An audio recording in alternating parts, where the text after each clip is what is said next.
सुभाष पाटलांची ओळख आमचे दिग्गज पाटील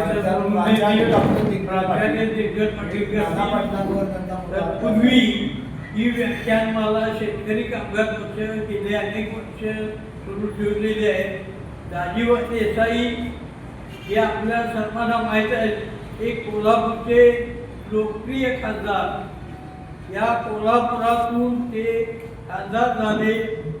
त्यानंतर त्याच्यापूर्वी ते राज्यसभेचे खासदार होते, शेतकरी कामगार पक्षाचे सरचिटणीस होते आणि शेतकरी कामगार पक्ष अगदी अस्तित्वहीन झाला.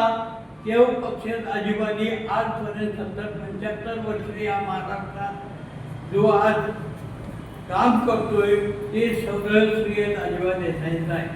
आता सुभाष पाटील हे दाजीबांच्या निवडणुकीतले प्रचारक. दाजीबा ज्या वेळेला लोकसभेला उभा राहिले शेतकरी कामगार पक्षाचे उमेदवार म्हणून, त्या काळात दाजीबा देसाईंचा प्रचार करणारे लोक याचा वेगवेगळ्या क्षेत्रातून रिटायर झालेले आहेत. त्यापैकी आमचे जी.पी. बाळी, टी.एस. पाटील सर, सुभाष पाटील, उद्याचे वक्ते अजित सूर्यवंशी, दाजीबा देसाईंची चिरंजीव दीपक देसाई, असे अनेक त्या काळातले तरुण 200-250 लोकांचा माझ्याजवळ रोजचा वावर होता राजारामपुरीमध्ये. आणि शेतकरी कामगार पक्षाचं ऑफिस राजारामपुरी बाबुराव कदम टेलर यांचं दुकान होतं. आणि दाजीबांनी सुद्धा त्या निवडणुकीच्या काळात 6 महिने माझ्याकडेच मुक्काम ठेवला. राजारामपुरी निवडून येईपर्यंत, निवडून आल्यानंतर 3 महिने. तर आम्ही काय दाजीबांच्या पासून प्रेरणा घेऊन काम करणारा कार्यकर्ता जोपर्यंत आमच्या जीवात जीव आहे तोपर्यंत शेतकरी कामगार पक्षाचा लाल पावटा या महाराष्ट्रात फिरत राहायला पाहिजे या भावनेनं आम्ही काम करतोय. आम्ही कुठल्याही सत्तेची कशाची कधी इच्छा व्यक्त केली नाही, अपेक्षा केली नाही. तेव्हा हा पक्ष मोठा व्हावा, या पक्षाचं ज्या पक्षाचं उद्देशानं राज्य आलं या देशामध्ये, ज्या काँग्रेसचं राज्य आलं ते कसं चुकीचं आहे या सांगण्यासाठी शेका पक्षाची स्थापना झाली. आणि ज्या वेळेस शेतकरी कामगार पक्ष जे सांगत होता ते आज आलेलं आहे. आणि या काँग्रेसवाल्यांच्या चुकीमुळंच आलेलं आहे. कारण त्यांनी जरी त्यावेळेचे व्यापारी शेती बेटी जवळ केले नसते तर आज देशावर हे फार मोठं संकट आलं नसतं. की RSS सारखी लोक तुमच्या डोक्यात बदली नव्हते. हे शेतकरी कामगार पक्षानं 70-75 वर्षापूर्वी सांगितलेली गोष्ट आज तुमच्या एवढ्या उशिरानं निदर्शनास आली. शेका पक्षानं 40-50 वर्ष ही प्रवृत्ती तटवण्याचा प्रयत्न केला. या महाराष्ट्राला पुरोगामी ठेवण्याचं काम आमच्या शेतकरी कामगार पक्षाच्या कार्यकर्त्यांनी केलं. परंतु गेल्या 10-20 वर्षात महाराष्ट्राचं पुरोगामित्व गेलेलं आहे हे मी जबाबदारीनं सांगतो. कारण इथं भेसळ झालेली आहे आणि नको त्यांच्या ताब्यातली राज्य आणि देश गेला आहे. तेव्हा दाजीबांच्या निमित्तानं लोकांना काहीतरी सांगण्याच्या दृष्टिकोनातून ही व्याख्यानमाला मी सुरू केलेलं आहे. त्यानंतर आजच्या कार्यक्रमाचे प्रमुख सुभाष पाटील दाजीबांच्या प्रतिमेला आज अर्पण करून आणि मला सुरुवात होईल.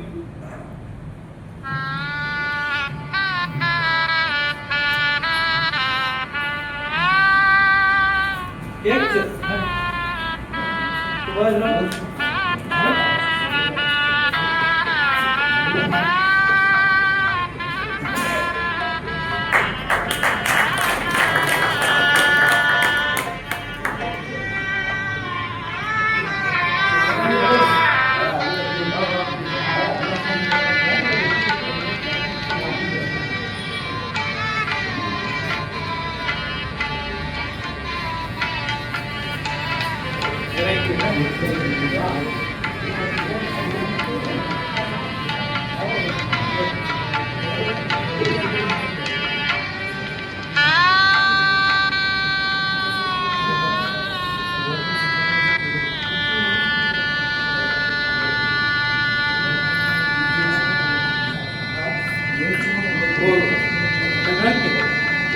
आजच्या या व्याख्यानाचे कार्यक्रमाचे अध्यक्ष महेश जाधव हे सत्यशोधक विचाराचे कार्यकर्ते आहेत आणि तरुण आणि पुढचा आहेत, तेव्हा या कार्यक्रमाचे ते अध्यक्ष नियोजित अध्यक्ष आहे.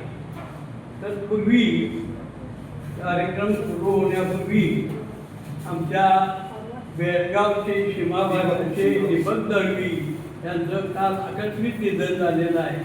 त्यांना एक 2 मिनिट आपण श्रद्धांजली. सीमा लढ्याचे नेते बेळगावचे माजी महापौर दीपक दळवी.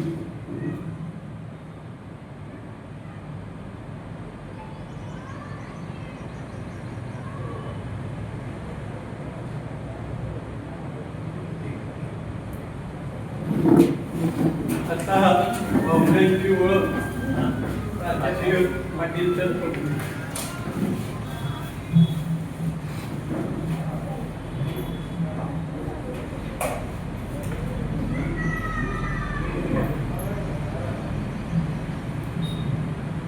आपल्या कोल्हापूरचे माजी खासदार आदरणीय दाजीबा देसाई साहेब यांच्या व्याख्यानमालेच्या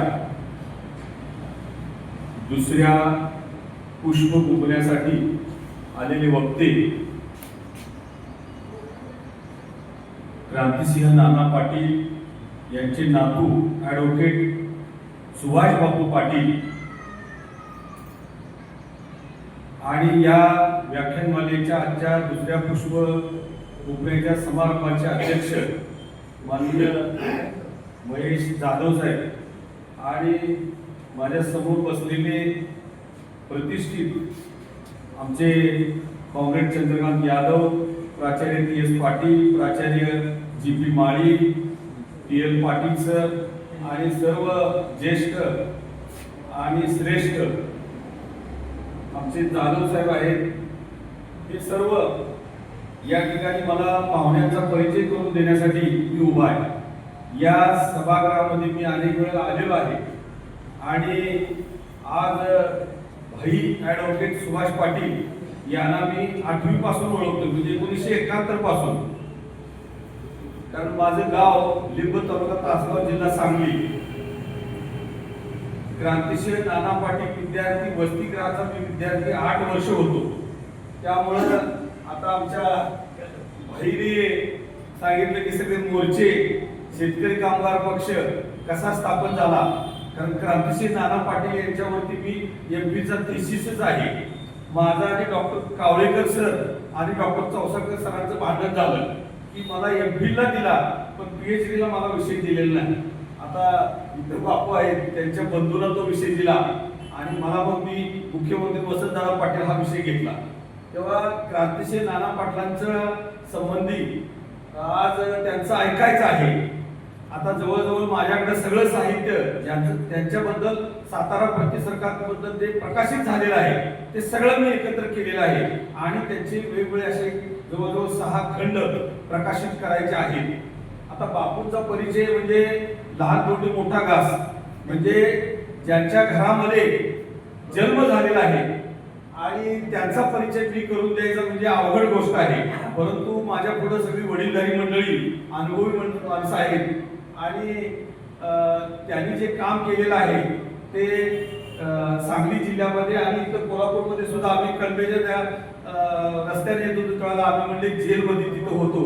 तेव्हा पुरोगामी विचाराचा आणि विशेषतः क्रांतिसिंह नाना पाटील आणि शेतकरी कामगार पक्ष आणि कम्युनिस्ट पक्षांनी डावी चळवळ पुरोगामी विचाराने ते भारावलेले आहेत. शेवटपर्यंत ते आजपर्यंत आता वयाचं 76 वय आहे तरी सुद्धा आपला विचार ते लोकांना मांडत असतात, प्रबोधन करत असतात. तेव्हा त्यांनी खूप काम केलेलं आहे, लेखनी केलेलं आहे आणि त्यांच्याबद्दल त्यांच्या वाणीतून म्हणजे सातारा प्रतिसरकारबद्दल मला माहित आहे, तुम्हाला सुद्धा माहित आहे. आणि नाना पाटलांच्या संबंधी आता आमचे जाधव साहेब मला वाटलं म्हणले की जो काय आज राजकीय सगळे जे सुसंवाद आहेत तर त्याच्यामधून आपल्याला नव्या पिढीला विशेषतः या व्याख्यानमालेतून प्रेरणा मिळेल आणि वस्तुस्थिती जाणवेल अशा पद्धतीची अपेक्षा आहे. त्यांचं जीवन हे शैक्षणिक कामासाठी, राजकीय कामासाठी, सांस्कृतिक कामासाठी आणि सामाजिक कामामध्ये जास्तीत जास्त प्रमाणामध्ये काम करत आहेत. मग व्याख्यानमाला असतील, ग्रंथालय असेल, शैक्षणिक काम असेल, तर त्यांनी क्रांतिसिंह नाना पाटलांच्या मांडीवर बसून ते लहानाचे मोठे झालेले आहेत. तेव्हा माझ्यापेक्षाही आपल्याला त्यांच्यातून आपल्याला बघा ऐकायचं आहे. तेव्हा मी एवढाच त्यांचा परिचय करून देऊन या ठिकाणी थांबतो. जय हिंद, जय महाराष्ट्र.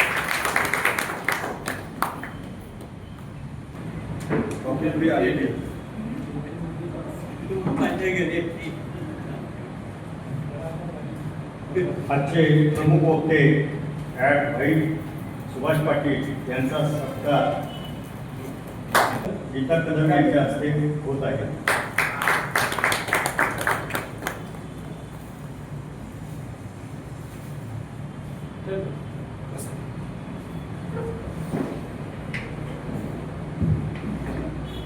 नमस्कार मित्रांनो, आजच्या व्याख्यानमालेच्या दुसऱ्या गटाचे अध्यक्ष याचबरोबर व्याख्यानमाले सजीव एखाद्या 72पासूनचे मित्र असणारे आणि कोल्हापूर शहराचे शेकापाशाचे शिरचित्रित असणारे बाबाजी कदम, प्राचार्य देश पाटील सर, आचार्य माळी सर, चंद्रकांत यादव सर आणि आपण सर्व भाई बहिणी. सुरुवातीला मी आदरणीय आणि राजीबा देसाई यांच्या स्वतःला विनम्र अभिवादन करतो. आज गेली अनेक वर्षे राजीबांच्या स्मृती आणि विचार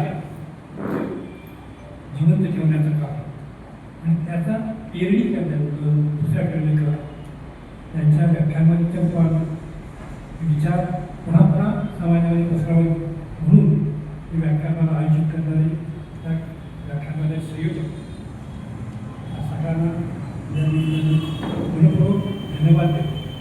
मी अतिशय चांगलं काम करतो. मला अभिमान आहे की त्या आदरणीय भाईंचा मला जवळचा सहवास असतो. माझ्या पाठीवर त्यांच्या सहवासाला हात फिरलेला आहे. प्रिन्स शिवाजी बोर्डिंगच्या ग्राउंडवर आमच्या विद्यार्थ्यांच्या बरोबर जमिनीवर मांडली लावून आमच्याबरोबर बसलेली आहे. त्यांच्याबरोबर कोल्हापूरच्या विद्युत चौकाच्या स्टेजवर त्यांच्याबरोबर बसण्याची आणि संवाद सांगण्याची ऐकण्याची संधी आम्हाला मिळाली. खूप आपुलकीनं आणि जिव्हाळ्याने त्यांनी आमच्याशी संबंध ठेवलेले होते. अशा ह्या राजीबा देसाईंना पुरायला अभिवादन करतो. मित्रांनो, मला आज विषय आहे युती सरकार आणि क्रांतिसिंह.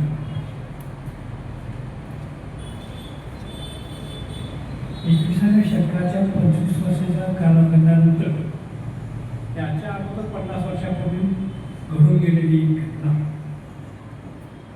तिचं स्मरण आजही होतं. किंबहुना अशा प्रकारचं सरकार पुन्हा एकदा अस्तित्वात यावं असं अनेकांना वाटतंय. या घटनेमध्ये त्या सरकारचं यश किंवा मूल्य सामावलेलं आहे.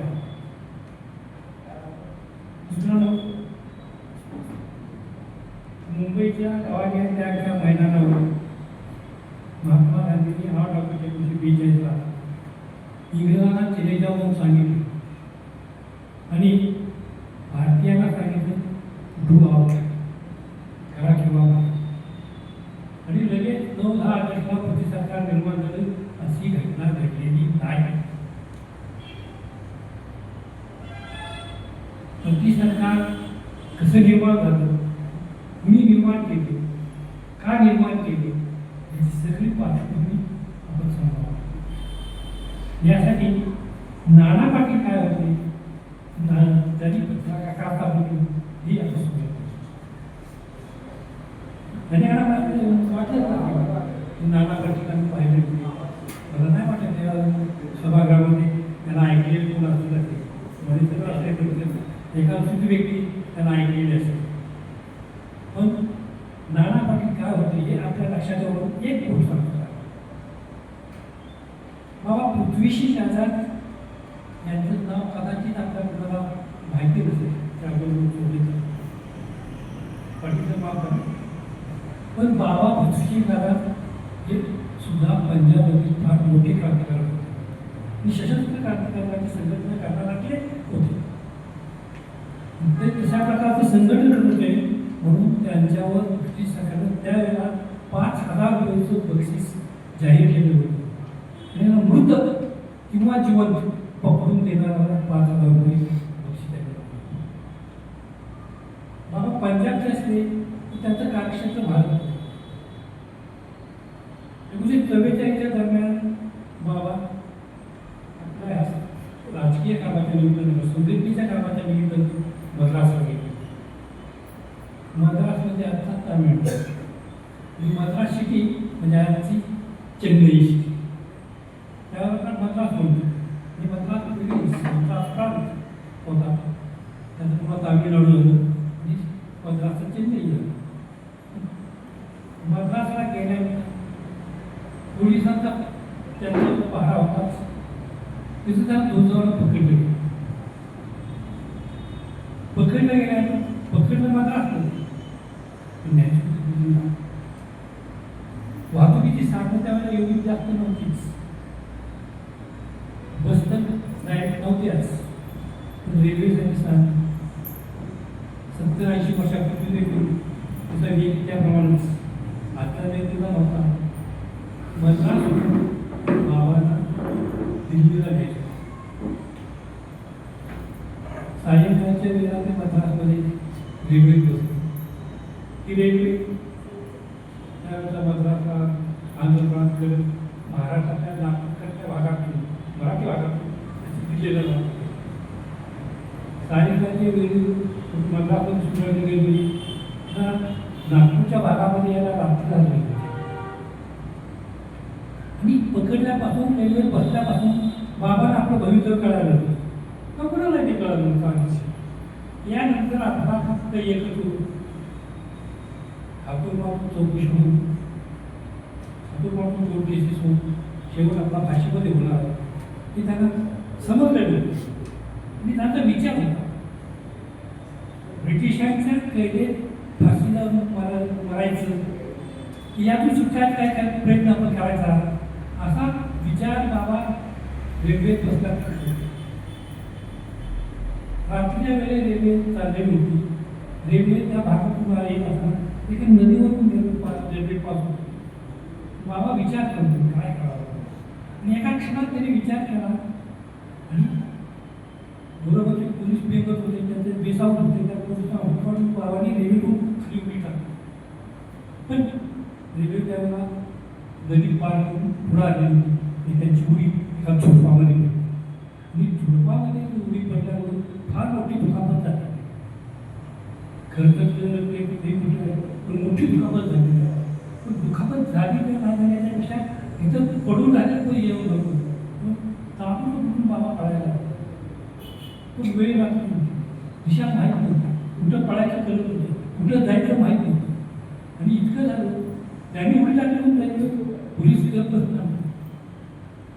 त्यांनी उडी टाकल्याबरोबर पेंडत असलेले पोलीस कडकडून जागे झाले. जागेतून त्यांनी रेल्वे थांबवण्याचा साखळीवरचा प्रयत्न केला आणि साखळीवरून रेल्वे थांबली. तर त्यावेळेला रेल्वे त्याच ठिकाणाहून दूर गेलेली होती. रेल्वे थांबला तर पोलीस त्या गावाला सिटी वाजवत होते बाबा या ठिकाणी होत होते असं त्यांना कळत नव्हतं आपण नक्की कुठं जायचं. आणि त्याला त्या रानामध्ये एक झोपडी दिसली. त्या झोपडीवरती ते थांबला. एका वृद्धेने हातात दिवा घेऊन रात्रीचा दिवा लोकांना माहिती नाही माहिती ते दिवा घेऊन त्यावर वृद्धेने झोपडीची दार पुढं बसलेला चेहरा ओळखीचा दिसतो. पाहिलं धुळीने वाकडायच्या कर्जतले त्या नजर कसे होते अंगाला कपडे कपडे चेहरा ओळखीचा दिसतो. ते वृद्धेकडे कळलं नाही काय करायचं. बाबा पंजाबी त्यांना मराठी येते बाई मराठी तिला दुसरी भाषा येते. दोघांमध्ये संवाद होत नव्हता. समजून सांगायचा वेळ नव्हता. समजून सांगायची भाषा दोघांची एकमेकाची समजत होती. काय करावं लक्षात सुद्धा येत. बाबाची खूप वेगळी फुटली त्यांनी वेळी असलेला हा दुसरा केला आणि 2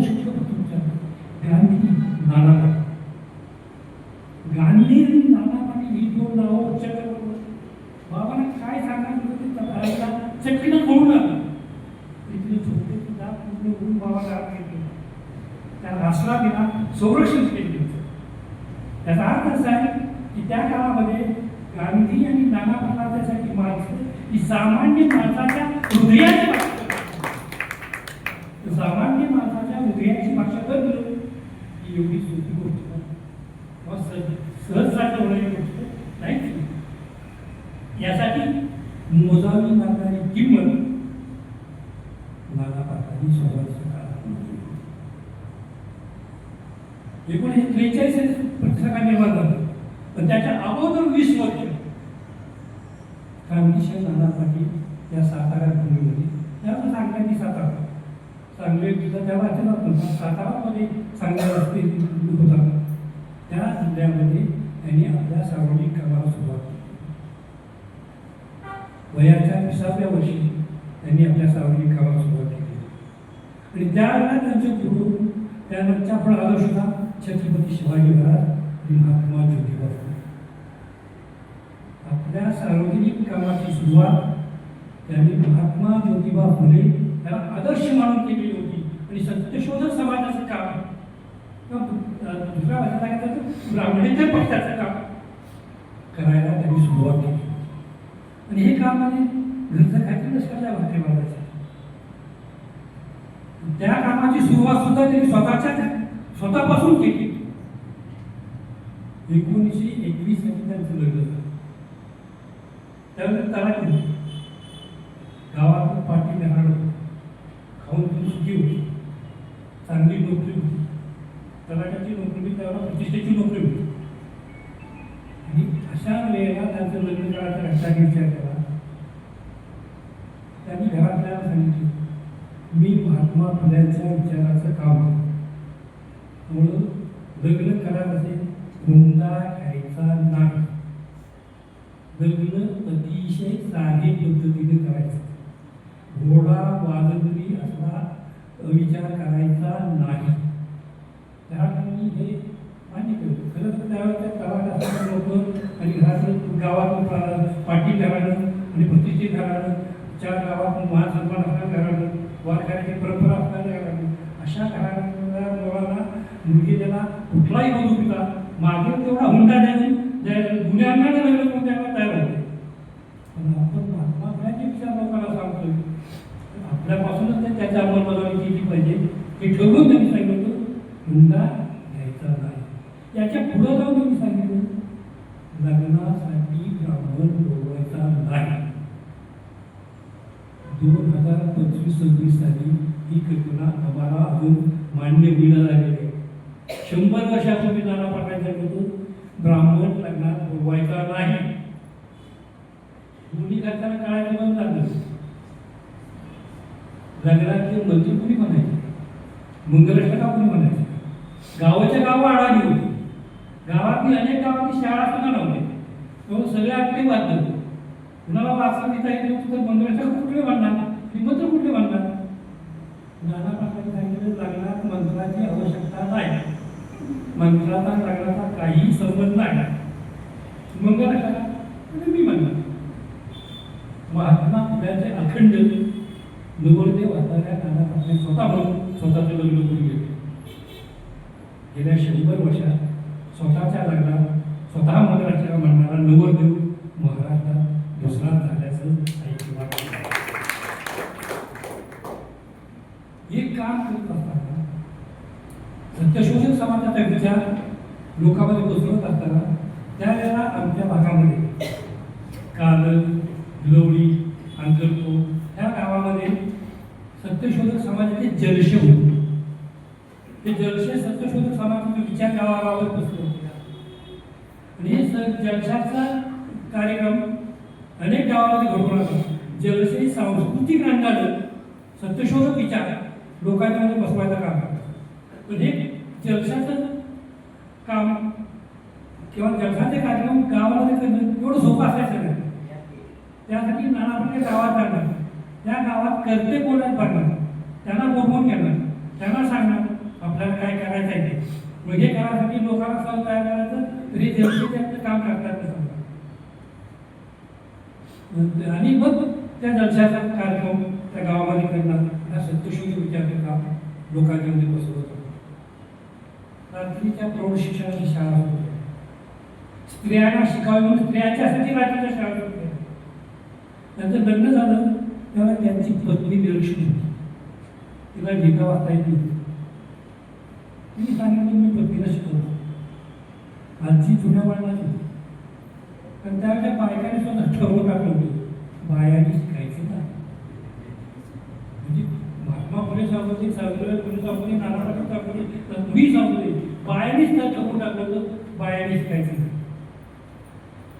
समाजामध्ये धारणा होती किंवा पसरवलं होतं धर्माच्या नावावर, देवाच्या नावावर, धर्मग्रंथाच्या नावावर पसरवलं होतं. बाई शिकली की धर्म, बाई शिकली पाप, बाई शिकली तिनं वाचलेल्या अक्षराच्या आळ्या होतात, तर तिनं केलेल्या स्वयंपाकात पाडतात. तर हे सगळं बायांना मान्य होतं. आज जर सांगितलं तुम्ही वाचणाऱ्या अक्षराच्या आळ्या होत्या त्या तुमच्या जेवणाला पडते, ज्या बाईला आपण सांगायला होतो ती बाई आपल्याला जोड्याने मारावी, असं काय सांगतो म्हणून. तर त्यावेळेला बायकाला मी वाटवतो होय खरं. त्यामुळं बाईने शिकायचं नाही ते बायकांनी ठरवून टाकलं. म्हणून ज्या नाना पाटील ठरवलं आपल्या पत्नीला शिकवायचं नाही, त्यावेळेला त्यांच्या आजीने विरोध केला. तिने सांगितलं तिला शिकवून काय तावडं घेऊन आलं का तुझ्याबरोबर, असली थेले माझ्या घरात ठेवायचे नाही. मला वाटलं ठीक आहे, पण एक जोपर्यंत ती शिकत नाही, जोपर्यंत तिला लिहिता वाचता येत नाही, तोपर्यंत ती माझी बायको नाही, मी तिचा नवरा नाही. आजीला वाटलं म्हणून 4-8 दिवस बरोबर गेले. 4 दिवस गेले, 8 दिवस गेले, 15 दिवस गेले, महिना 6 महिने गेले, तरी नाना पाटील बाहेरच्या बाहेर बसणार तिथे जेवढा करून झोपायला चावडीत जातात. 6 महिने गेले तरी त्यांनी घरात तुला प्रवेश केलेला नाही. शेवटी आजी कंटाळली, म्हणजे माझ्या डोक्यावर बुजुर्गचा संसार मोठा मला काय करायचं ते कर. आजीनं परवानगी दिल्यानंतर नाना पाटलांनी पत्नीला शिकवायला सुरुवात केली. आणि तिला सांगितलं जोपर्यंत तुला लिहायला वाचायला येत नाही तोपर्यंत तू माझी पत्नी नाही, मी तुला नवरा नाही. आपण दोघंही गुरु आणि शिष्य. आपल्या गुरु शिष्याचं नातं ज्यावेळी तुला लिहायला वाचायला येईल त्यावेळी संपेल, त्यावेळीपासून आपण नवरा बायको.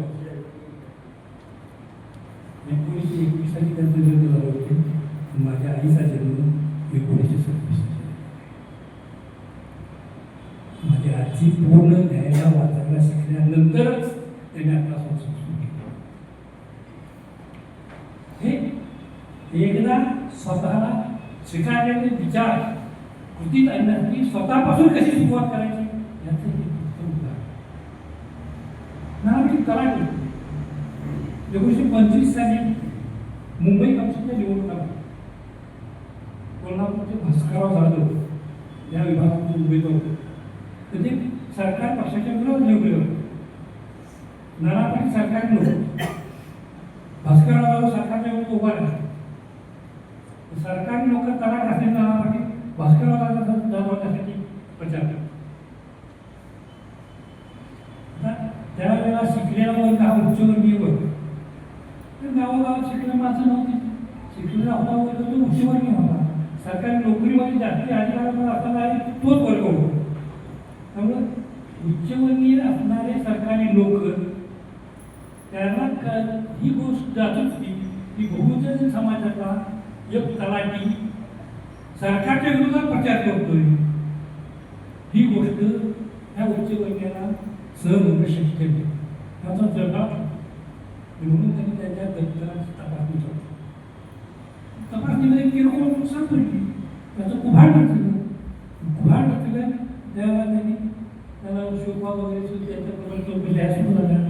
त्याच्या अगोदरच 1928च्या दरम्यान महात्मा गांधींनी त्यावेळेच्या सत्यशोधक समाजामध्ये काम करणारी माणसं होती, यशोबाई देवी, जवळकर, नाना पाटील, कडू पाटील, माधवराव बागल, ही सगळी सत्यशोधक समाजामध्ये काम करणारी महाराष्ट्रातली माणसं होती, ज्यांचा समाजावर वचक होता, समाज त्यांना मानत होता.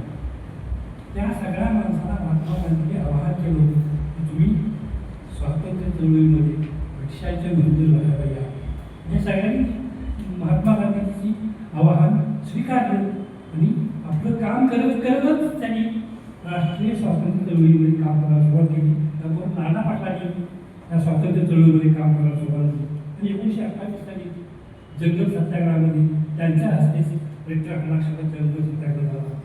त्यावेळेपासून ते राष्ट्रीय चळवळीमध्ये काम करतात. एक तलाठी दप्तर तपासण्याची चूक लावलेली आहे, तो कामाला हजर राहत नाही. इतकं करून मी पुन्हा आमची सरकारच्या विरोधात चळवळ करतोय. त्यामुळे त्यांच्यावर पुन्हा तलाट्याचे चुकीचं एक वॉरंट आणि राष्ट्रीय चळवळीत काम करतो डबल एक वॉरंट, 2 वॉरंट पकड वॉरंट काढले. आता पकड वॉरंट काढली पण ते सापडत नाही. ते भूमिका कोण काम करत होते तर भूमिका काम करत असताना सापडत नाही म्हणून सरकारने जुळून जाऊन त्यांची शेत जमीन जप्त केली, लिलावात काढली. तर नाना प्रकारची शेत जमीन लिलावात तो घ्यायला येण्यात कोणच तयार होत नव्हतं. शेत जमीन लिलाव होत नाही म्हणून ती पडून राहिली. पण नाना प्रकारचं घरच्यांमध्ये करायला काम करायला शकत नव्हतं किंवा कसू शकत नव्हतं. त्यांचा काम जप्त केली. राहत्या घराला सील ठेवतो आणि सगळ्या घरातल्या माणसाला त्यांचे 2 बंधू, त्यांची आई, माझी आई, माझी आई तेव्हा 3 वर्षाची होती, तिच्या वय आणि त्यांची बहीण गंगूबाई 5-6 माणसं त्याला घराच्या बाहेर काढून एक धावायची खोली होती पडवी, त्या खोलीमध्ये ते राहायला लागले आणि शेतात जाता येत नव्हतं, घरात जागा नव्हती. अशा अवस्थेमध्ये त्याला काम करावं लागलं. तर त्याच कारखान्यामध्ये 1928च्या दरम्यान त्याला एक लहान मुलगा होता. 6 महिन्याचा असताना किरकोळ आजारात निवृत्त झालं. मृत्युमुखी पडला तरी त्यांना काही घरी भेटायला जाऊ शकले आणि मुलगा वारला तरी सुद्धा नवरा भेटायला येत नाही याचा त्यांच्या पद्धतीचे त्याच्यावर परिणाम होता आणि ती आजारी पत्नीही पत्नी मृत्युमुखी पडली तरी नाना पाठी घरी भेटायला जाऊ शकते. पत्नीच्या मृत्यूनंतर 15 दिवसात त्याच्या भावाची मृत्यू झाली. त्या 2 महिन्यामध्ये त्यांचे वडील पावसाळ्याचं निमित्त झालं. त्या 2 महिन्यामध्ये त्यांची आजी जिचा नाना पाटाचं अतिशय प्रेम होतं त्या आजी भावाची लहान मुलगी तिला मृत्यू झाला. केवळ 6-7 महिन्याच्या कालावधीमध्ये एका त्यांच्या कुटुंबातल्या मुलापासून, पत्नीपासून, वडिलापासून, आजीपासून 6 माणसं मृत्युमुखी पडत होते आणि नाना पाटील कुटुंबाच्या दुःखामध्ये सहभागी होऊ शकत नव्हते. त्यांचं सांत्वन करायला घरात भेटू शकत नव्हते, त्यांच्याबरोबर मिळून राहू शकत नव्हते. हे दुःख ते बघू शकत नव्हते. आपली मुलगी कशी आहे हे ते पाहू शकत नव्हते, तिला पातळीवर घेऊ शकत नव्हते. इतकी किंमत त्यांनी त्या कालखंडामध्ये चुकवली. 1928 ते 1932 या 4 वर्षाच्या कालखंडामध्ये ते भूमिगत होते आणि भूमिगत असताना पोलिसांनी जंगजंग पछाडून सुद्धा ते त्याला सापडलेले नव्हते. 1932 साली गांधींनी असहकार आंदोलन मागे त्यामुळे राजकीय वाहतूक ज्या कार्यक्रम होती ती रद्द झाली आणि यांच्यावर तलाठी पदावर वाढवली होती. त्यामुळे ते स्वतःहून हजर झाले.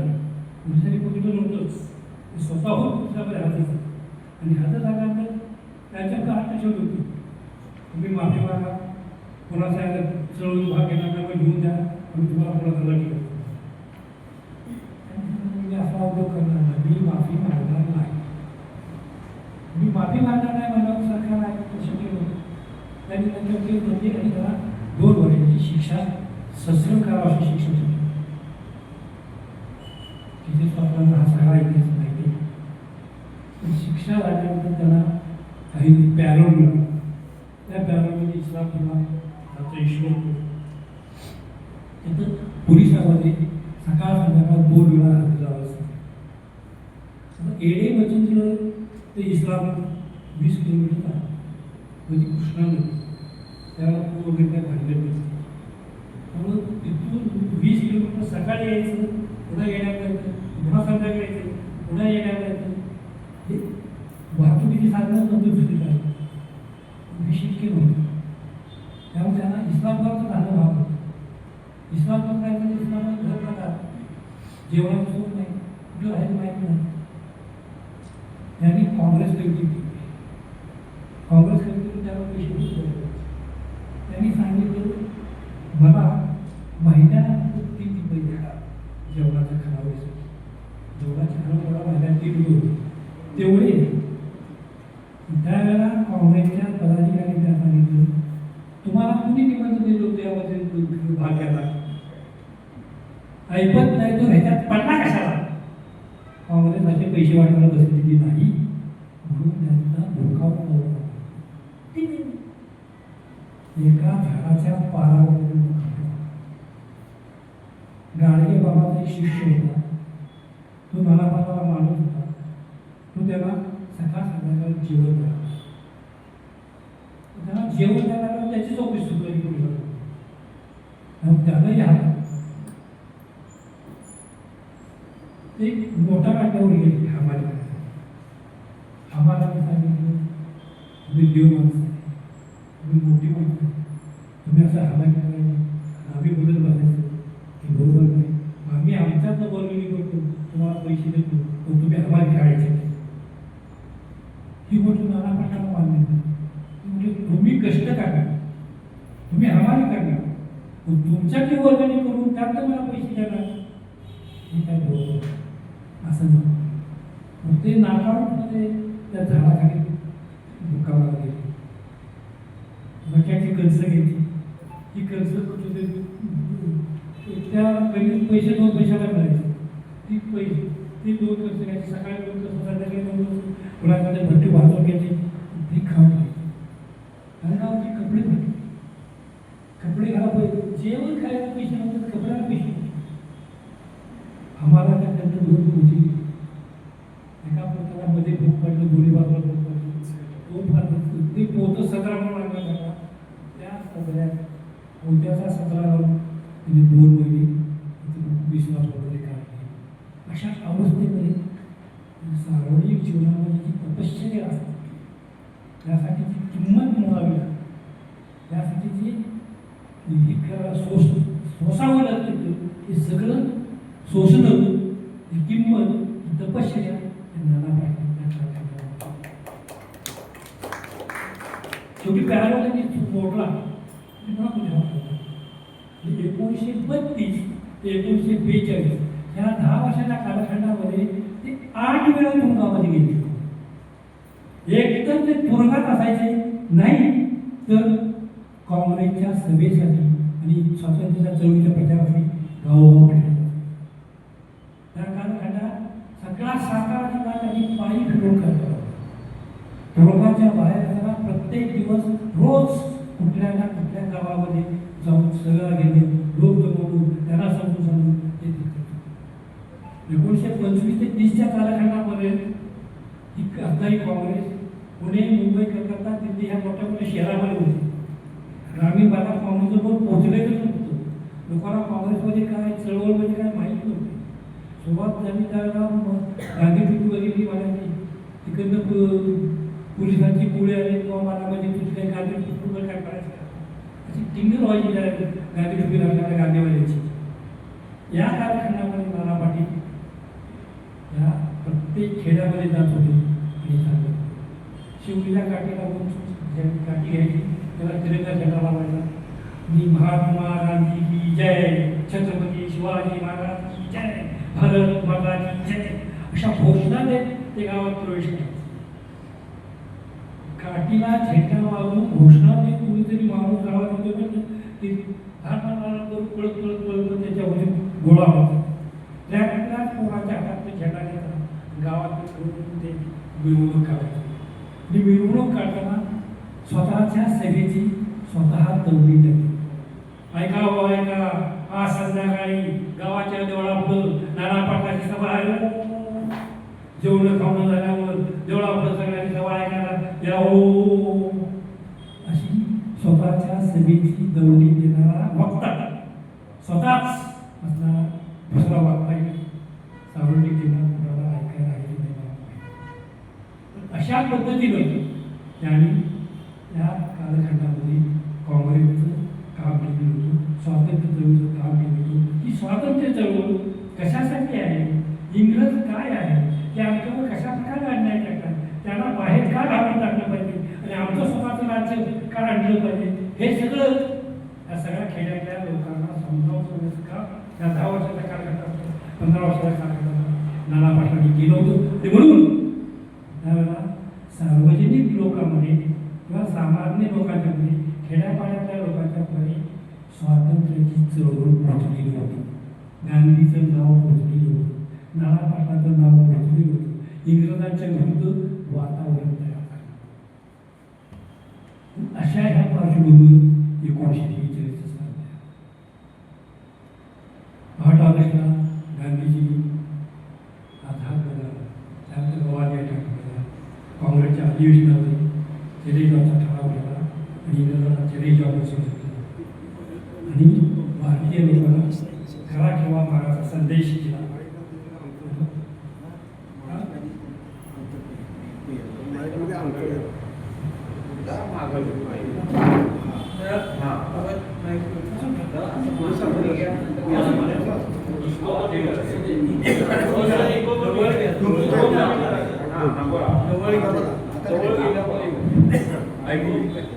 अशा पद्धतीने ऑगस्ट महिना उजाडला आणि भारतातल्या स्वातंत्र्य चळवळीच्या शेवटच्या प्रवाहास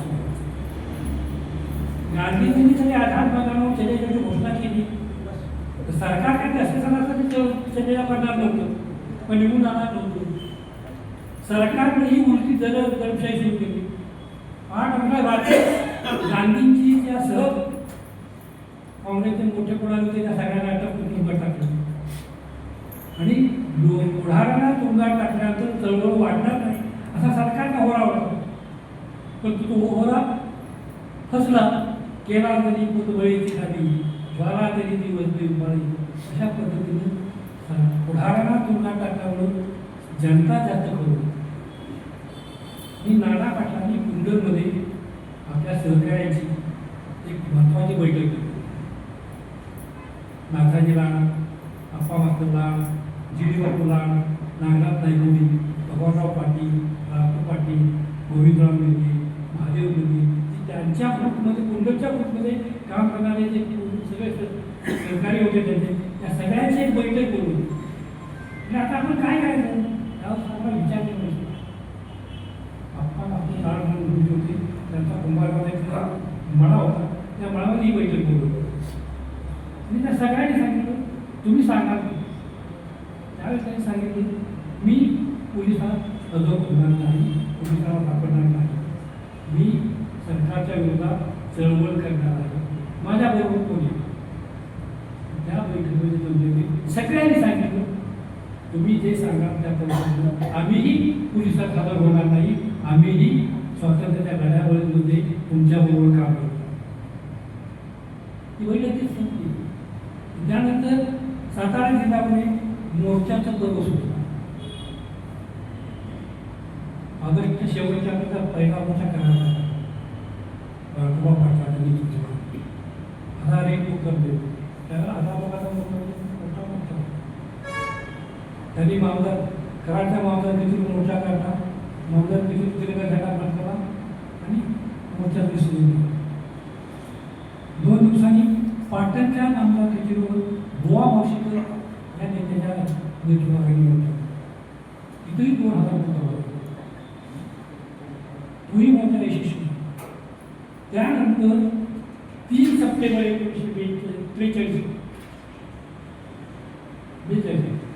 एक मोठा मोर्चा तासगाव आहे. तासगावच्या मोर्चामध्ये नाना पाटलांचा कार्यक्रम, कुंडल, रामानगर, किर्लोस्करांचा कामगार वर्ग असा काय कामगार वर्ग इथे त्यांनी मोठी तयारी केली. सगळ्या तालुकावरून जिल्ह्यावर त्या मोर्चाचं वातावरण तयार केलं होतं.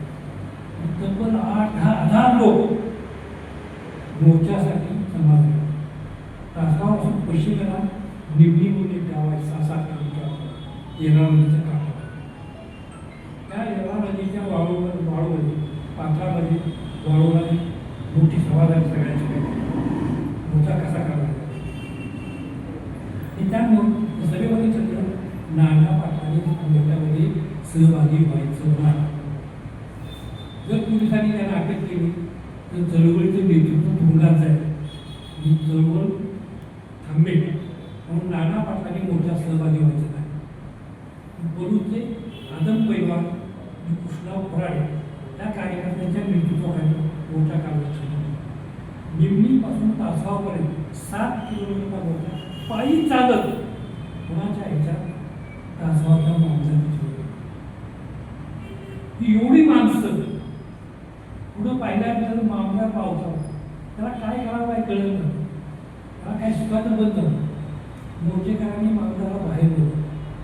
त्याला बाहेर त्याला साहेबी आहे काय अधिकाऱ्याच्या डोक्यावर असायचं सिनेमात काय तुम्ही पाहिजे असते का बसले आहेत त्या निगमचा मामल्याच्या डोक्यावर होते. लोकांनी ती हॅट त्याला काढायला लावली ती गांधी टोपी घालायला मामलेदारांना हॅट काढून गांधी टोपी घातली.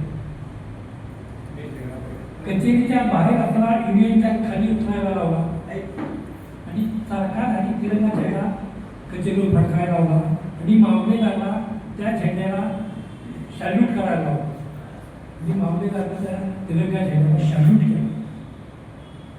काही राजकीय कार्यकर्त्यांना अटक केलेली होती. कार्यकर्त्यांनी आग्रह करला त्या ज्यांना अटक केली त्यांना सगळा सोडा. मामलेदारानं थोडं हे केलं की माझ्या मुलीचा प्रश्न आहे तुम्हाला दाखवतो काय तुमचे कैदी म्हणजे सगळ्यात तुम्हाला दाखवतो मला सोडता येणार नाही आणि लागून त्यानं तोंडाच्या बाहेर ते कैदी काढले आणि लोकांना दाखवले. त्यांना आम्ही काही त्रास देत नाही यांना आम्ही काही माघार करत नाही तुमची माणसं सेफ आहे. तिने काय केल्यानंतर थोड्या वेळानं समोरच्या बाजूला गेला आणि तासगाव तालुक्याच्या दिवाणी न्यायालयात गेलो. तिथल्या जजला बाहेर बोलवलं. मामदार कचेरीमध्ये ते घडलं त्याची पुनरावृत्ती न्यायालयामध्ये केली. न्यायाधीशांनी सुद्धा युनियनच्या खरेदी कोर्टाचा तिथे तिरंगा झेंडा फडकवला त्याला सॅल्यूट केलं. त्यानंतर मोर्चा विसर्जन झालं. त्याचा परिणाम असा झाला की कार्यकर्त्यांच्या मनोधैर्य वाढली आणि सरकारी अधिकाऱ्यांच्या कर्मचाऱ्यांचं मानसिक सरकारचा पाया इतर लोकांचं मनोधैर्य वाढून आपण काही केले तर यशस्वी होऊ शकतो अशा प्रकारचा विश्वास आत्मविश्वास कार्यकर्त्यांच्या निर्माण. हे जरी झालं सरकारचं त्यामुळे खबरं. त्यानंतर 9 तारखेला उरुसला एक मोर्चा पैलवान परशुराम घाडगे यांच्या नेतृत्वाखाली आणि त्या मोर्चावर सरकारनं गोळीबार केला. परशुराम घाडगे यांच्यासह 9 मोर्चेकरी हुतात्मा झाले, मृत्यू पावले. 100च्या वर कार्यकर्ते जखमी झाले. काहींचे पाय मोडले, काहींचे हात मोडले, काही डोळे लागले आणि मोर्चा विस्कळीत झाला. दुसऱ्या दिवशी 10 तारखेला इस्लामपूरला मोर्चा होता. पांडुमासाच्या नेतृत्वाखाली हा मोर्चा केला.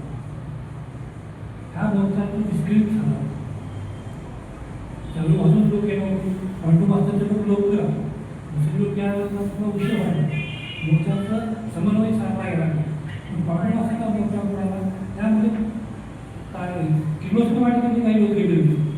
त्यामध्ये किर्लोस्करवाडीमध्ये काम करणारा होता किंवा उमाशंकर पांड्या 2 इंजिनियर त्यामध्ये जे सुद्धा मोर्चा विसर्जित करायचा हुकूम दिला होता कार्यकर्त्यांना. तुम्हाला काय पाहिजे म्हणायचं पांड्याजी मला स्वराज्य पाहिजे. स्वराज्य पाहिजे म्हणायचं जे गोळीबार. त्यामध्ये कामेरी विष्णू बारमटी आणि किर्लोस्करवाडीमध्ये उमाशंकर पांड्या हे 2 कार्यकर्ते मृत्युमुखी पडले, शहीद झाले होता. आणि मग या सगळ्यांनी ठरवलं सशस्त्र पोलिसांच्या पुढं निशस्त्र मोर्चेकरी न्यायचे म्हणजे गोळीबाराला बळी पाडायची हुतात्मा करायचे असली चळवळ आपण आता बंद करू. या मार्गाने लोक मारून चळवळ करण्यात अर्थ नाही, तो तसा प्रचार घडायचा नाही. पण चळवळ जर करायची आहे, सरकारच्या विरोधात आंदोलन जर करायचं आहे, मोर्चाचं पूर्वपणे बंद केले, त्यानंतर विचार आणि इतर ठिकाणी काढायचे होते मोर्चे ते रद्द केले आणि पुन्हा शिवाजी महाराजांच्या गनिमी काव्याने ही चळवळ पुढं चालवून ठेवण्याचा निर्णय केला. मग शिरवड्याचं रेल्वे स्टेशन आणि बिलोडीचं रेल्वे स्टेशन जाळून खा. ती दोन रेल्वे स्टेशन जाण्यानंतर मालगाडी 2 ठिकाणी पाडली आणि रेल्वेचं नुकसान झालं. आमच्या भागामध्ये त्यावेळेला अनेक भागामध्ये डाक बंगले होते. ब्रिटिश अधिकाऱ्यांच्या विश्रांतीची ठिकाण असायची, जिथून बऱ्याच वेळेला कामकाज चालायचं. तर हे डाक बंगले जाळून काढायचं उद्योग या काम कार्यकर्त्यांनी केलं. आमच्या तिथं पारमाळेवाडी, बांबवडं, वाटी अशा काय काय ठिकाणी डाक बंगले होते. हे डाक बंगले रात्रीच्या आवाजात जाळून खात करून टाकले कार्यकर्ते. पोस्ट जाळली, पोस्टाच्या थैल्या घेतल्या. ही चळवळ जागतिक ठेवण्याची, पेटवत ठेवण्याचं काम सातारच्या ह्या लोकांनी चालू केलं. त्यावेळेला सातारा जिल्ह्यामध्ये अनेक ग्रुप काम करत होते. नानापणाचा कुंडीचा ग्रुप होताच, त्याचबरोबर सांगली प्रसन्नाचा ग्रुप होता, उत्तरेला कृष्णकरांचा ग्रुप होता, कराडला यशवंतराव चव्हाणांचा ग्रुप होता, वाटेगावला बर्डेचा ग्रुप होता, शहरातील ग्रुप होते. अनेक ठिकाणी असे अनेक कार्यकर्ते ब्रिटिशांच्या विरोधाच्या चळवळीमध्ये काम करत होते. पण हे प्रत्येक जण वेगळे काम करत होते. या सगळ्यांमध्ये एकसंध चालले होते. गोंडलच्या नाना पाटलांनी त्यांच्या सगळ्यांनी आपण सगळ्यांनी एकत्र येऊन काम करायचं ठरवलं आणि त्यामुळे आपण नागनाथ जायच्या GD बाबू आणि या सगळ्या ग्रुपशी संपर्क झाला. यशवंतराव चव्हाण त्यांच्यावर अटक झाली होती, त्यांना भटकवलं, अटक तुरुंगात टाकलं. पण त्यातले काही कार्यकर्ते, त्यांना काही कार्यकर्त्यांना भेटले, किसनगीर आम्हाला भेटले, इकडं वसंतरावांना भेटले, इकडं बर्डे मास्तरला भेटले. आणि जे ग्रुप काम करत होते त्या सगळ्या ग्रुपना GD बापू आणि नागनाथ भेटले आणि त्या सगळ्यांनी पटवून दिले आपण हे असं काम करतो. त्या कामात एकसंघपणा आल्याशिवाय, एकसंघपणे उठाव केल्याशिवाय त्याचा प्रभाव सरकारवर जाणवणार नाही. हे सरकार आपल्याला नमणार नाही. आपण सुद्धा काम करून त्याच्यावर सरकार असं आपल्याला भीक करणार नाही. आपण एकत्र येऊया आणि काम करूया. त्यासाठी त्यांनी 3 ऑगस्ट 1943 रोजी कामेरीला KD पाटलांच्या मळ्यामध्ये त्या सातारा जिल्ह्यामध्ये असणाऱ्या सगळ्या ग्रुपची एक बैठक घेतली. त्या बैठकीमध्ये सकाळी 11 वाजतापासून संध्याकाळी 5 वाजेपर्यंत घासून पुसून सगळ्यांची चर्चा चालली होती. काम कशा पद्धतीने काम करायचं तरी चालू होते. ब्रिटिश सत्तेच्या विरुद्ध काम करायचं, पण कशा पद्धतीने करायचं याच्यावर काही ना वाटत होतं की आता सरकार खवळलेलं आहे, ते लोकांना अटक करणार, कार्यकर्त्यांना त्रास देणार, त्यामुळे काम कसं करायचं, कार्यकर्त्यांना त्रास झाला तर त्याच्या कुटुंबाला त्रास होणार, त्यामुळे सगळ्यांना करायचं. पण कुंडलचं आपलं अतिशय हवेशीर होतं. त्यांनी सगळ्यात सांगितलं सरकारला धाब्यावर बसला असेल तर आपण शिवाजी महाराजांच्या गनिमी काव्याप्रमाणे काम करायचं. त्यांनी निर्णय घेतला, हे सरकार मानायचं नाही. इथं आता पुन्हा आपलं सरकार असेल, आपला कायदा असेल, आपण सांगतो तसं लोक वापरतील. इथं या सरकारला पर्यायी सरकार आपण निर्माण करायचं. 3 ऑगस्ट 1943 साली कामेरीच्या बैठकीमध्ये हा निर्णय लोकांनी घेतला होता. पण तिथं जरा माशी यशवंतराव चव्हाणांचे 2-3 कार्यकर्ते आले. त्यांनी सांगितलं की यशवंतराव चव्हाणांनी सांगितलं सरकार खवळलेलं आहे, मिलिटरी आणणार आहे, सगळीकडे दहशत वाढणार आहे, त्यामुळं लोकांच्यावर गोळीबार करून लोकांना मारतील, अटक करून तुरुंगात टाकतील, हाल करतील. त्यापेक्षा आपण चळवळ थांबूया आणि पोलिसात हजर होऊया असा यशवंतराव चव्हाणांचा निर्णय. आणि देशभर प्रतिसादाचं काम करणारे अच्युतराव पटवर्धन आणि त्यांचे जे काही कार्यकर्ते होते त्यांचाही अच्युतराव पटवर्धनांना एक विरोध की चळवळ थांबवून कार्यकर्त्यांनी पोलिसात झाला. बाकीच्या कार्यकर्त्यांना हे पटलं नाही. त्यांनी सांगितले असं होणार नाही. यशवंतराव तुरुंगात गेले होते, त्यामुळे त्याला भेटून विचारायचं काही शक्य नव्हतं. अच्युतराव पटवर्धनांना भेटून त्यांची हे घ्यायचं त्याचे बर्डे आणि एक कार्यक्रम मुंबईला अच्युतराव पटवर्धनांना भेटले. त्यांनी विचारलं आमची अशी बैठक झाली, त्या बैठकीमध्ये आम्ही प्रतिसाका निर्माण करून काम करण्याचा निर्णय घेतलेला आहे. पण या कार्यक्रमाने तुमचं नाव सांगितलं की चळवळ संपवा आणि प्रतिसाद हजर व्हा, तुम्ही असा निर्णय लावला. अच्युतराव पटवर्धनांना सांगितलं मी असा विरोध कुठलाही जवळ केलेला नाही आणि कार्यकर्त्यांची हिंमत असेल, त्यांची मानसिक तयारी असेल, त्यांची तशी संघटन असेल तर त्यांनी त्यांच्या बळावर काम करायला माझी हरकत नाही. क्लिअर संदेश मिळाल्यानंतर ते परत आले आणि पुन्हा सत्तेमध्ये पहिल्या आठवड्यात पणुमुरीला शहराचा डोंगराळ भागात दुसरी बैठक सुरू होती. त्याच्या दुसऱ्या बैठकीमध्ये बैठक रात्रीची बोलवली. त्या दुसऱ्या बैठकीमध्ये प्रतिसरकारची ग्वाही केली आणि प्रतिसरकार जाहीरच केलं. या प्रतिसरकारचे प्रमुख निर्माते क्रांतिसिंह नाना पाटील, त्यांचे डिक्टेटर किसनबी रावा असतात, प्रचारक म्हणून शाही शंकरराव निकम असतात, सहसंघटक म्हणून नाथाजी लाड असतात. आणि त्यांनी जिल्ह्यातल्या एकूण 16 भाग केले. 16 भागामध्ये प्रत्येक भागाला एक विभाग प्रमुख आणि एक उपप्रमुख असे आपल्या दोघांच्या नेतृत्वाखाली त्या भागामधल्या कार्यकर्त्यांनी काम करायचं. सगळ्यांनी ठराविक अंतराने एकत्रित बसायचं, विचारविनिमय करायचा आणि कामाच्या अपेक्षा करून त्याप्रमाणे कामाला सुरुवात. अशा पद्धतीने सातारच्या प्रतिसरकारची निर्मिती. पण मित्रांनो, सातारचं प्रतिसरकार हे एकमेव प्रतिसरकार नव्हतं.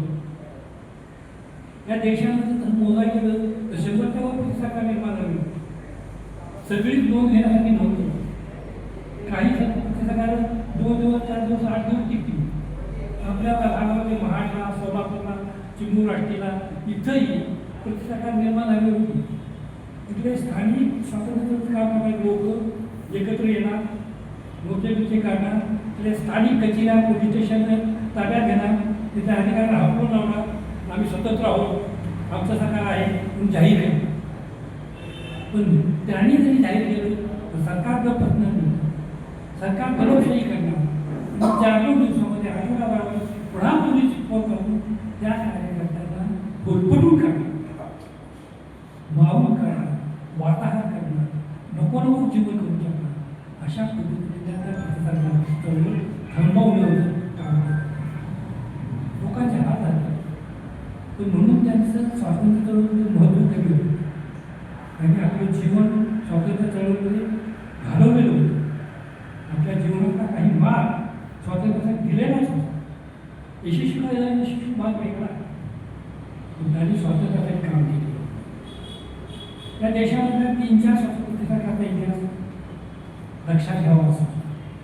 आता पहिलं सरकार होतं नेताजी सुभाषचंद्र बोस. नेताजी सुभाषचंद्र बोस यांनी निर्माण केलेलं सरकार या देशाच्या सीमेच्या बाहेर गेलं. आज जरा म्यानमार म्हणून, त्याबरोबर ब्रह्मदेश म्हणून, त्या ब्रह्मदेशाच्या रंगूनमध्ये नेताजींनी आझाद हिंद सरकारची स्थापना केली. त्यांनी स्वतःची सैन्य निर्माण केली होती. आझाद हिंद फौज निर्माण नाव दिलं. स्वतः सुभाष म्हणून पंतप्रधान होते, परराष्ट्रमंत्री होते, युद्धमंत्री होते. त्यांच्या आझाद हिंद सेनेमध्ये स्त्रियांची वेगळी भरती होती. लक्ष्मीबाई सहगल त्या प्रमुख होत्या द्यायच्या. आझाद हिंद सेना तुम मुझे खून दो वही तुम्हें आझादी दूंगा अशा प्रकारची घोषणा सुभाषबाबूंनी केली होती. त्यांना उदयमित स्थान मिळालं. आझाद हिंद सेनेनं ब्रिटिशांच्या विरुद्ध प्रत्यक्ष युद्ध सुरू केलेलं होतं. कोहिमा ह्या भागामध्ये सीमेकडच्या सुरुवातीच्या काळात आझाद हिंद सेनेला यशही मिळत होतं युद्धात. पण पुन्हा असा डोंगराळ भाग सुरू झाला. आझाद हिंद फौजेला सगळा भाग नवीन माहीत नव्हती भागाची. पावसाळा सुरू झालेला होता. त्यांच्यात असणारी शस्त्र सरकारी असणारी शस्त्र यांच्यामध्ये फरक होता. त्यामध्ये आझाद सेनेची माघार व्हायला लागली. त्यातच जपानचा दुसऱ्या महायुद्धामध्ये पराभव झाला. ज्या जपानचा आझाद हिंद सेनेच्या सरकारला भरभक्कम पाठिंबा होता, त्या जपानचाच पराभव झाला आणि जपान युद्धातून बाजूला होतो. त्यातच सुभाषचंद्र बोस यांच्या विमानाचा अपघात झाला आणि त्यांचा मृत्यू झाला. त्याचे वाद जरी झाले ते सुभाष बाबू त्यानंतर पुढे आले नाही. ही वास्तव आहे. आणि विमानाचा अपघात झाल्यानंतर माणूस जिवंत राहत नाही, एक सत्य आहे. ह्या सगळ्या याच्यामुळे आझाद हिंद सरकारचा पराभव झाला आणि ते सरकार संपवण्यामध्ये युद्ध, निसर्ग आणि ब्रिटिश सरकार यांना यश आलं. त्यानंतर दुसरं ब्रिटिश सरकार होतं पश्चिम बंगालमध्ये मिदनापूर. तिथले कार्यकर्तेही अतिशय जोमानं ते प्रतिसरकार चालवत. 2 वर्ष त्यांनी ते प्रतिसरकार चालवलं. त्यांचंही काम खूप चांगलं चाललेलं होतं.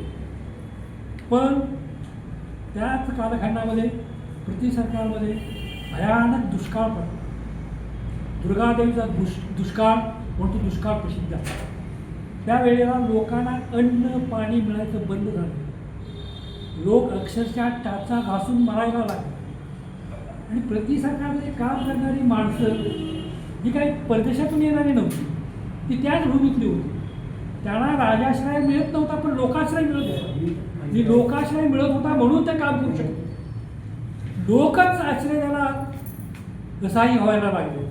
त्यांचंच जीवन जगणं असहाय्य व्हायला लागलं. त्यामुळे लोकाश्रय मिळायचा बंद झाला आणि सरकारी दडपशाही वाढली. त्यामुळं 2 वर्षाच्या कालखंडामध्ये बंगालमधलं मिदनापूर प्रतिसरकार त्याचं काम संपवण्यामध्ये सरकारला यश आलं. त्यानंतर बालिया, उत्तर प्रदेशमध्ये जे मधला जिल्हा आहे बालियामध्ये, तिथल्या कार्यकर्त्यांनी, स्वातंत्र्य सैनिकांनी तिथं एक प्रतिसरकार निर्माण केलं. तिथल्या कलेक्टरला, DSPला तिथनं सगळ्यांनी हकलून लावलेलं होतं. आणि ती DSPची, कलेक्टरची दोन्ही कचेऱ्या ताब्यात घेतल्या आणि उत्तर भागात भारतातलं बालियाचं प्रतिसरकार म्हणून त्यांनी ते निर्माण केलं. 1990-91मध्ये भारताचे पंतप्रधान झालेले चंद्रशेखर हे त्या प्रतिसरकारचे, बालियाच्या प्रतिसरकारचे पुढारी होते.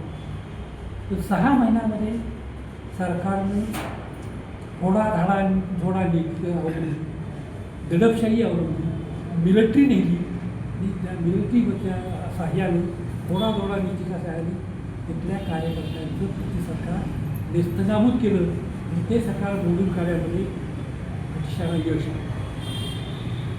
बिहारमधल्या भागलपूरमध्येही अशा प्रकारचं प्रतिसरकार निर्माण केलं. तेही बऱ्यापैकी काम करत होतं.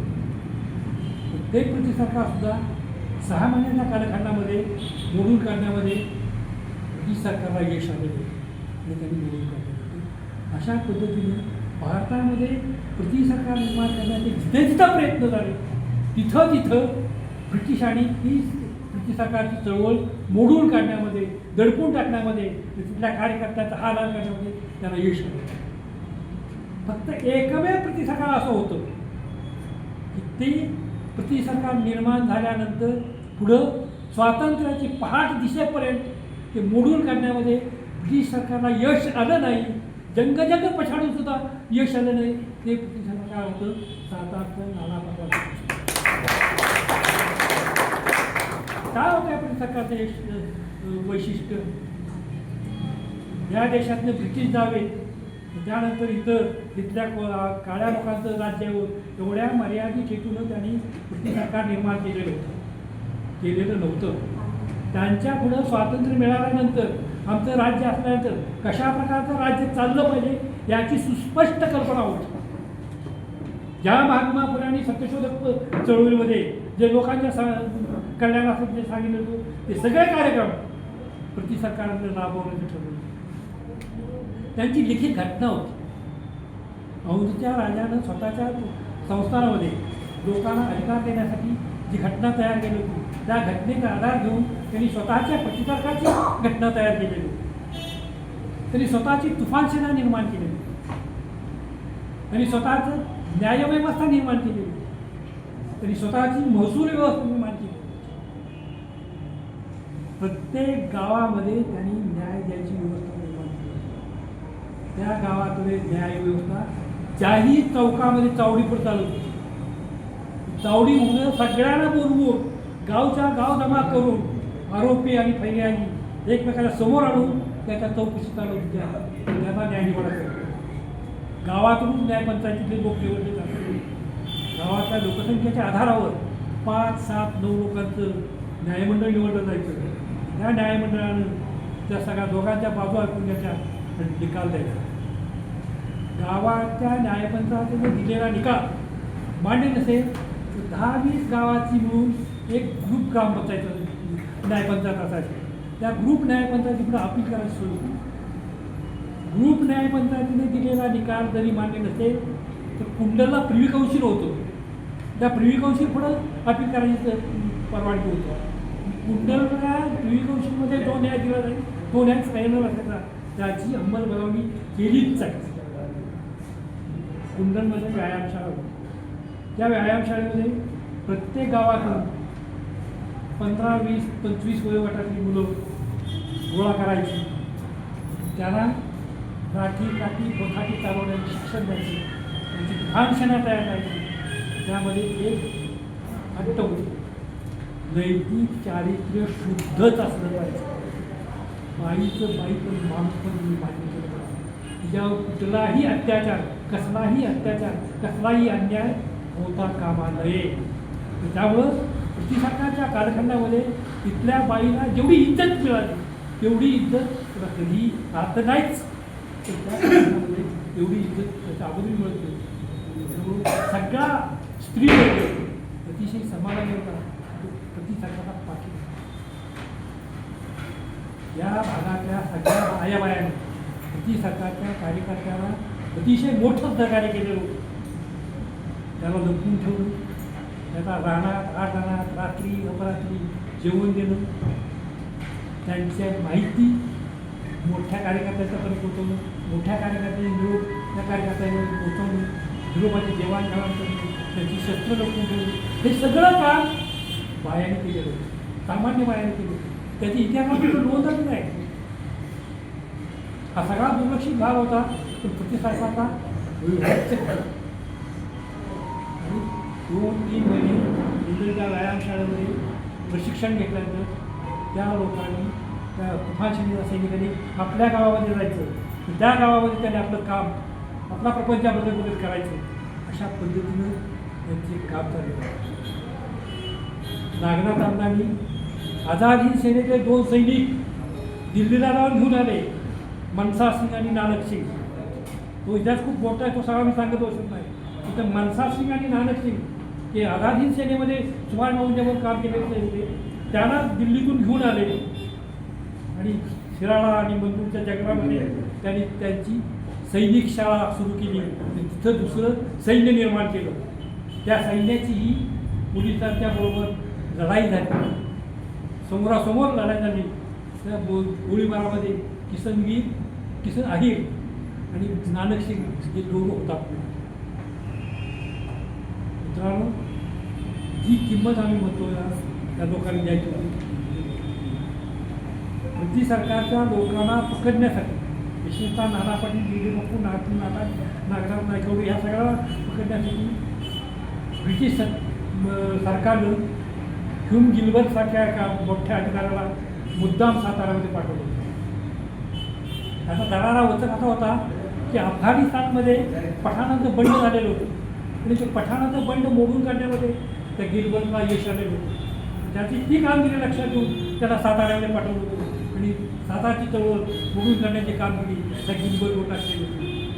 पण 3 वर्ष धडपड करूनसुद्धा गिल्बर्टला ह्या लोकांना अटक करण्यासाठी ती सातारची चळवळ मोडून करण्यामध्ये यश आलेलं नव्हतं. ब्रिटिश सरकार नुसतं चालून न्यायव्यवस्था करत नव्हतं. त्यांनी या समाजातले सावकारी होती ती सावकारी बंद, सावकारांना मारून सोडून आणि सावकारी म्हणजे काय, पैसे दिले किती घेतले किती हिशोबच दिलेल्या पैशाच्या पेक्षा कितीतरी पटीनं वसुली व्हायची. सावकारांच्या जमिनी घाण पडायच्या, दागिने घाण पडायचे, घरं घाण पडायची, तर तरीही त्याची वसुली संपत नव्हती. प्रतिसागाच्या लोकांनी सावकाराला बोलून सांगितलं हे असं चालणार नाही. तू दिलेस किती, घेतलेस किती, राहिले किती हे बघायचं. ते ऐकत असला तर ठीक, नसेल तर त्याच्या सगळ्या वह्या चोपड्या जाळून टाकायच्या.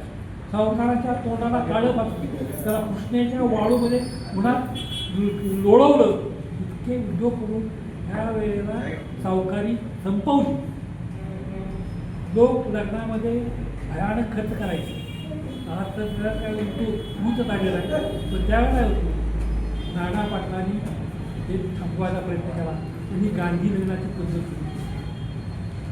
एका मांडवात 10-15 लग्न केली. जी लग्न साध्या पद्धतीने करायचे, कुठलाही डामडाऊन नाही, खर्च नाही. फक्त नवरा नवरीला साडी कपडे घ्यायची. एका लग्नाला खर्च जास्तीत जास्त 8-9 रुपये यायचा. त्यांनी त्यांच्या बहिणीचं लग्न केलं जाण्याबरोबर त्या लग्नाला खर्च 9 रुपये आलेला होता. आणि माझ्या आईवडिलांच्या लग्नाला खर्च 11 रुपये. फक्त मुलामुलींनी एकमेकाच्या गळ्यात हार घालायचा आणि शपथ घ्यायची आणि पती म्हणून त्यांचा स्वीकार करता येईल, पतीने पती म्हणून शपथ घेऊन घ्यायची, पत्नी म्हणून स्वीकार करता येईल. तुमच्या सगळ्यांना साक्षीनं आम्ही आमच्या नव्या संसाराला सुरुवात करता येईल. आमच्या पोटी जन्माला आलेलं मूल आम्ही देशकार्यासाठी देऊ, अशा प्रकारची शपथ घ्यायची. एकमेकाच्या घरात हार घालायचा. नाना पाटलाचं, स्वामी रामानंद भारती त्यांचं भाषण व्हायचं आणि त्यांचं संपूर्ण व्हायचं. बिनखर्चाचं आणि बिनदामडवलाची अशी करून दरोडेखोरी चाल खूप मोठी होती. ही दरोडेखोरी थांबवायचं काम केलं आणि दरोडेखोरांना समजून सांगायचा प्रयत्न केला. ज्यांनी ऐकलं त्याचं ठीक, नाही ऐकलं त्याला शिक्षा केल्या, काहींना संपवून टाकलं. पण दरोडेखोरी, काही लोकांना जमीन लागली. हे सगळं गावातून पैसा लागायचा. हे कुठं घ्यायचं? मला काही सत्य पाहिजे नाही. खाजगी कुणाचाही पैसा घ्यायचा नाही. सावकाराचा तर नाहीच नाही. खाजगी व्यक्तीचा कुणाचा पैसा घ्यायचा नाही. मग पैसे कुठं निर्माण करायचे? यासाठी या देशातलं सरकार हे इथल्या लोकांची लूट करतंय, पैसा जमा करतंय, ते इंग्लंडला घेऊन जातंय. त्यामुळे सरकारनं जमा केलेला पैसा हा इथल्या जनतेचा पैसा आहे. तोच पैसा परत मिळवायचा आणि आपल्या कामासाठी वापरायचा. GD बाबांनी नागनाथला गेलेली कुंडलमध्ये सरकारी बँक होती, ती बँक जमा केली. त्यातून थोडे बहुत पैसे मिळाले, ते पुरेसे नव्हते.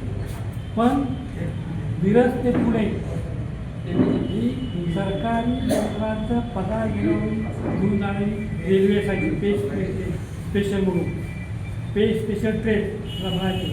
महिन्यातल्या पहिल्या आठवड्याची ट्रेन मिरजेपासून पुण्यापर्यंत जायची. त्याचा अभ्यास केला त्यांनी. ती ट्रेन लुटून काढायचा त्यांनी निश्चय केला. आणि कराडच्या जवळ शेरूरच्या ठिकाणी 16 जुलै 1943 साली यांनी ही स्पेशल ट्रेन लुटली, थांबवली. त्याचं पूर्ण नियोजन करून त्यांनी 16 लोकांनी ट्रेन थांबवून लुटली. त्यातून त्यांना 19,000 रुपये मिळतात. त्यातून त्यांनी गोव्याला जाऊन शस्त्र आणली. त्यातून त्यांनी लुटलं केलं. काही पोलिसांची शस्त्र काढली, काही पाटलांच्या बंदुका गोळा केल्या. अशा प्रकारे शस्त्र गोळा केलं. GD बापू आणि नागनाथ नायकवडी यांनी आणि त्यांच्या 16 सहकार्यांनी स्पेशल ट्रेन लुटली. हा पैसा कमी पडत होता. त्यांना एक बातमी लागली, खानदेशामध्ये धुळे भागामध्ये सरकार खजिना मोठा आहे. तो मोठा खजिना वरचेवर धुळ्याहून दुसरीकडे दूर जात असतो. तो खजिना लुटायला यांनी निश्चय केला. GD बापू, नागनाथ नायकवडी आणि इतर 16 लोक धुळ्याला गेले. तब्बल 1 महिनाभर त्यांनी धुळ्याच्या त्याच्यामध्ये परिसरामध्ये मुक्काम केला. त्या कार्यकर्त्या उत्तमराव पाटील होते, व्यंकटराव धोबी होते, त्यांच्याबरोबर विचारवणी करा. पोलिसांनी काही लोकांना सहकार्य करत होते. त्यावेळेला पोलिसांच्याकडून बातमी लागली, एक दिवस धुळ्यावरून सात्विकच्या मार्गे सरकारी 5-5.5 लाखाचा खजिना मोठा गाडी जाणार आहे. दिवसा ढवळ्या त्यांनी सरकारचा खजिना धुळ्याच्या भागात साखरीच्या ठिकाणी लुटून काढला आणि 5 लाख रुपये त्यावेळेचे 1947 साली 5 लाख रुपये त्यांनी सरकारी तिजोरीचे खजिन्याचे लुटून ते या भागामध्ये आले. त्याचा सगळा हिशोब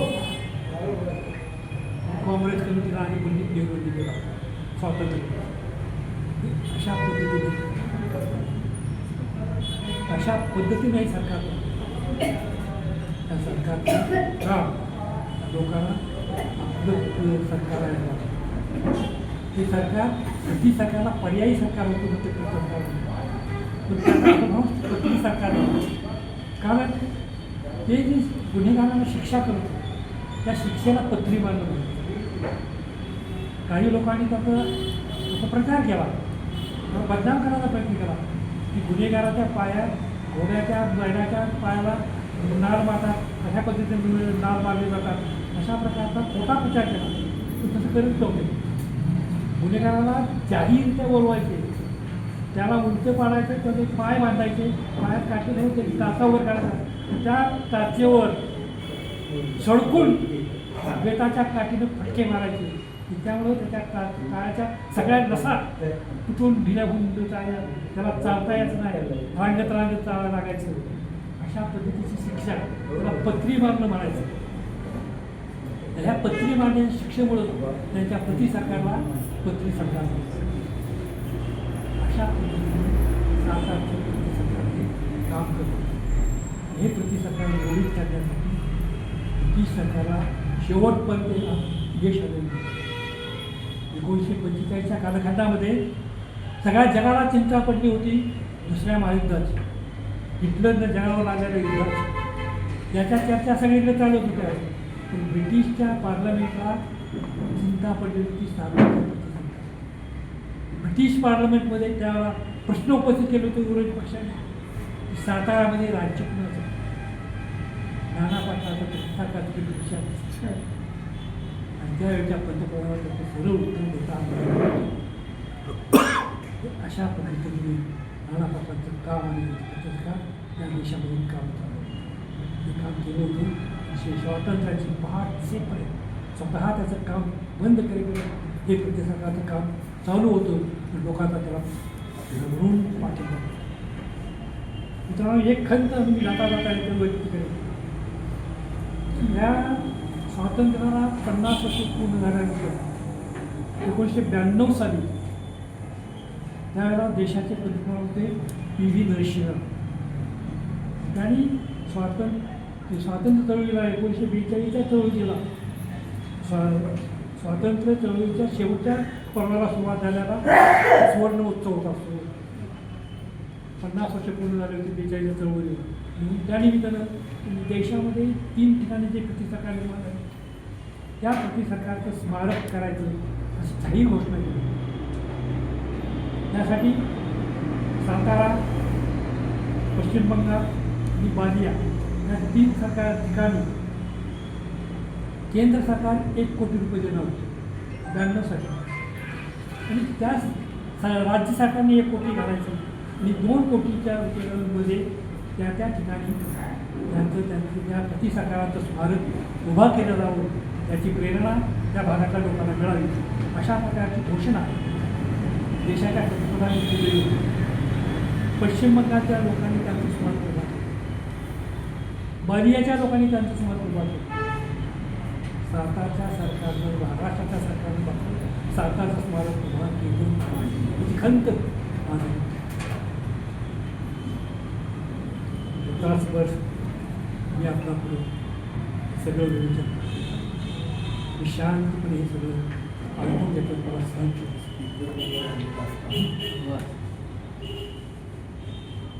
आपण तासभर मला सहन केलं याबद्दल त्या सगळ्याला धन्यवाद देतो.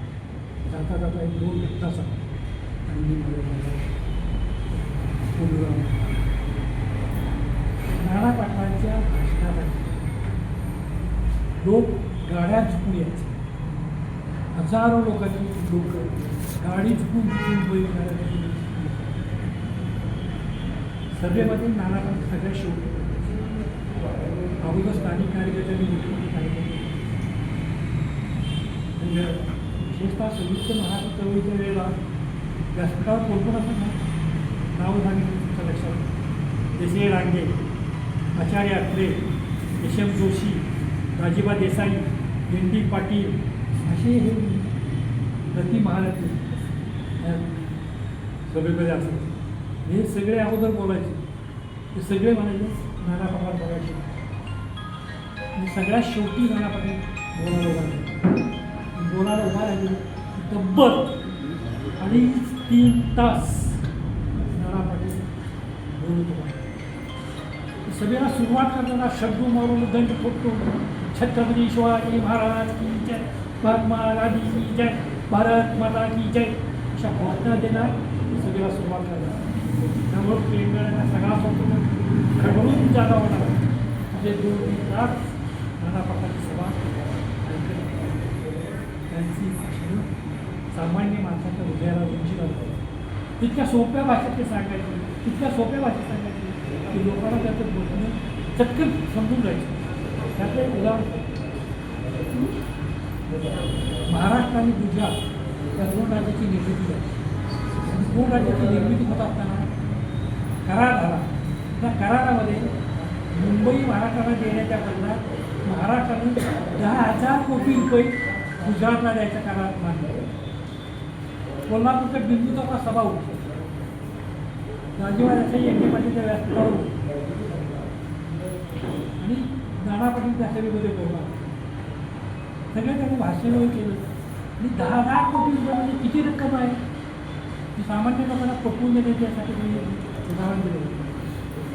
ते म्हणले ह्या बिंदू चौकाची जी कमान आहे त्या कमानीच्या खाली एक धावड्या कवड्याची बैलगाडी जाऊन त्या बैलगाडी काठोकाठ शिगणं सुरती रुपयानं धावायची. तिच्या पुढं लाड्या पाटाला एक गाडी वापरली. ती गाडी त्या गाडीसाठी काठोकाठ शिगणं सुरती रुपयानं गच्च करायची. तिसरी गाडी उभा करायची, चौथी गाडी उभा करायची. अशी ही गाडीची लावून टेंबलाईच्या नाक्यापासून करायची. तिथंपर्यंत जेवढ्या बैलगाड्या उभा राहतील त्या सगळ्या बैलगाड्या काठोकाठ शिगेनं सुट्टी रुपयानं भरायचं. म्हणजे ते 10,000 कोटी रुपये. लोकांना पटकन एवढं पैसा आपण त्याचं दिला असता. लोकांना समजेल अशा भाषेमध्ये सांगण्याची त्यांची सूचना. दुसरी एक मुलाची संयुक्त महाराष्ट्र चळवळीच्या वेळेला ह्या चळवळीचा जो कमी व्हावा व विरोध कमी व्हावा म्हणून यशवंतराव चव्हाणांनी एक चाल प्रतापगडावर छत्रपती शिवाजी महाराजांचा पुतळा उभा केला आणि पुतळ्याच्या उद्घाटनाला भारताचे पंतप्रधान पंडित जवाहरलाल नेहरू यांना बोलवलं. तर लोकांच्यामध्ये राग होता. तर शिवाजी महाराज महाराष्ट्राचे अस्मिता त्यांचा पुतळ्याचं उद्घाटन नेहरूंच्यावर राग होता. ते महाराष्ट्र निर्माण करत नाही. नेहरूंना विरोध करायला तर पिंडी बसताना विंचू मारायला आता पिंड लागायची हा प्रश्न होता. म्हणून संयुक्त महाराष्ट्राच्या चळवळीच्या नेत्यांनी ठरवलं विरोध तर करायचा पण पुतळ्याचं उद्घाटन थांबवायचं. तो विरोध कसा करायचा? पंडित जवाहरलाल नेहरू ज्या मार्गानं प्रतापगडाला जाणार आहे त्या मार्गावर त्यांना काळी दिसली आणि ह्याचा निर्णय सगळ्या महाराष्ट्रावर फिरून लोकांना गोळा करायचा निर्णय घेतला. सगळ्या महाराष्ट्रावर प्रचार करून काळी विषाणू घेऊन लोकांना एकत्र केले. प्रचंड लोक नेहरूंना विरोध करण्यासाठी काळी विषाणू सुद्धा करून पाचगणीच्या पठारापासून महाबळेश्वरच्या वाटेपर्यंत दोन्ही बाजूला दुधारपा काळ्या झेंड्याचा समुद्र असल्यासाठी लोक उभा राहिले. नेहरूंची गाडी पंतप्रधानांची गाडी चिंग गाडी तुमच्या बाजूला किती वेळ उभा राहणार? 4-2 सेकंद 5-10 सेकंद एवढाच लोक घोषणा देणार, जनपद धिक्कार करणार, सरकारचा धिक्कार करणार, मुर्दाबाद म्हणणार. पण तेवढाच गाडी पुढे निघून गेलेल्या जातात. त्यामुळे लोकांचं समाधान होईल. लोकांनी घोषणा देऊन आपण प्रतापगडावर जायचंच म्हणून सुरुवात केली. आचार्याने सांगून बघितलं लोक ऐकायला, डांग्यांनी सांगून बघितलं लोक ऐकायला तयार, यशम जोशींनी सांगून बघितलं लोक ऐकायला तयार होते. लोक म्हणून आपण प्रतापगडावर जायचंच, तिथं जाऊन प्रत्यक्ष नेहरूंच्या पुढं विरोध करायचा. लोकांनी नारा करतात, तुम्ही ते सांगायला ही आठवण पानसऱ्यांना गेली होती. नाना पाटील बोराला उभारले, बोराला उभारल्याने लोक हो हिंदू बंधूंनो, तुम्ही माणसांना प्रतापगडावर जायचे, मला बी वाटते प्रतापगडावर. तुमच्या अगोदर मिक्स, नेहरूच्या अगोदरचा मिक्स रान वाटेनं कसा बी जाऊन पडतो, सगळ्यांना अगोदर प्रतापगडावर जाईन, पुतळ्याचं उद्घाटन करेन. तुझी हिंमत माझ्यात बी आहे. पण म्हणजे मी काय सांगतो तुझ्या, मी काय सांगतो तुझा ऐका म्हणल्यानंतर लोकांचा कमी. त्यांनी बोट सांगायला, एक शेतकरी त्यानं तागात एक हिरवगा पीक शेतावरून घेतले. ते हिरवगा चांगलं उगून आले होते. तर तो शेतकरी ते तागात कापायचा, ते शेतात माती करून उगवून लागला. एक शहाणा माणूस वाचन चालला होता. त्यांना कळलं झालं की इतकं हिरवगार चांगलं पीक आलेलं, हा माणूस कापतील असं कसं तर येणार नाही का कळलं. शेतकऱ्याला विचारलं, अरे बाबा इतकी हिरवगार कापून तू पुरतोच कशाला. तू मला मी बेवडतो, आता बेवड करतो म्हणजे मला काय कळलं नाही. शेतकरी बेवड म्हणजे तागाचं पीक खत म्हणून कापून शेतात करू, पण तो बेवड झाल्यावर त्या पिकावर त्या जमिनीवर दुसरं चांगलं पीक तर तेवढ्या मोठ्या जोमानं निर्माण करणार, त्याला बेवड केलं. तसं आपल्या परिस्थिती ह्या निदर्शनाच्या ह्या महाराष्ट्रामध्ये बेवड तयार करते. त्या बेवडावर आंदोलनाचं मोठं पीक आपल्याला उभं करायचं आहे. त्यासाठी कोणाला काय करतं ते ऐकूया.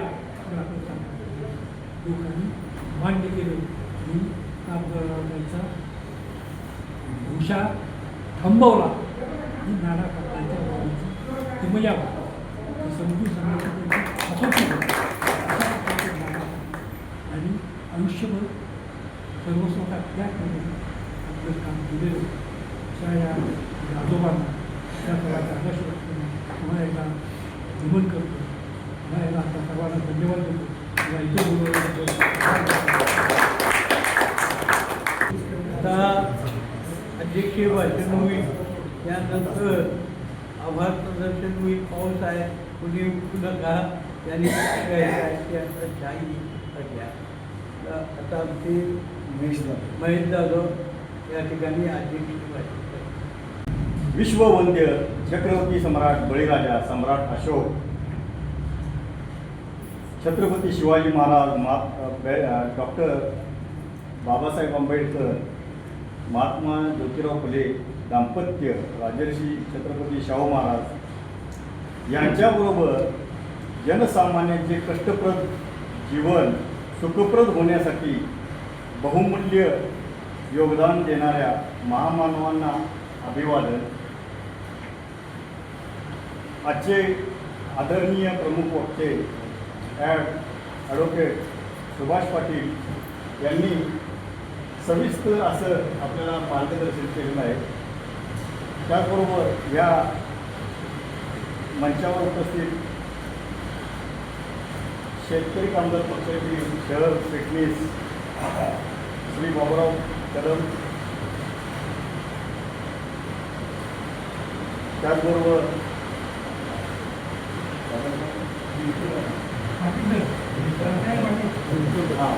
पाटील सर, याचबरोबर श्रोतृ वर्गात उपस्थित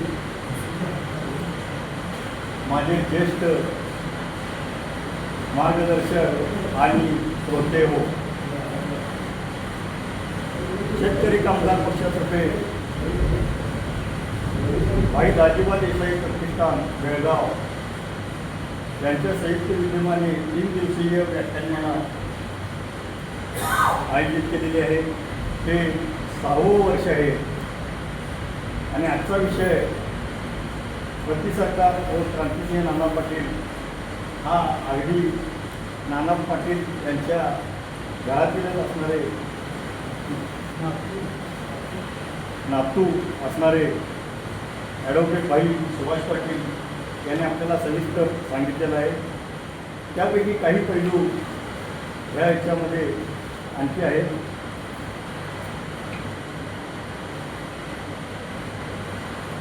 क्रांतिसिंह नाना पाटील यांच्याबाबत आणखी एक किस्सा सांगितला होतो. ही भूमिगत क्रांतिकारी चळवळ असल्यामुळं ब्रिटिश पोलीस सैनिक त्यानंतर त्यांचे हेर खबरे यांचा ससेमिरा कायमच त्यांच्या पाठीशी होता. कधी रात्री अपरात्री कधी येतील, पकडतील, वेड्या ठोकतील ही जास्ती त्यांना होती. एक वेळ असंही झालं की एका गावामध्ये नाना पाटील दाढी करायला गेले आणि तिथं खबऱ्यामार्फत ब्रिटिश पोलिसांना खबर लागली की इथं दाढी करायला आलेले आहेत आणि आपण पकडावं.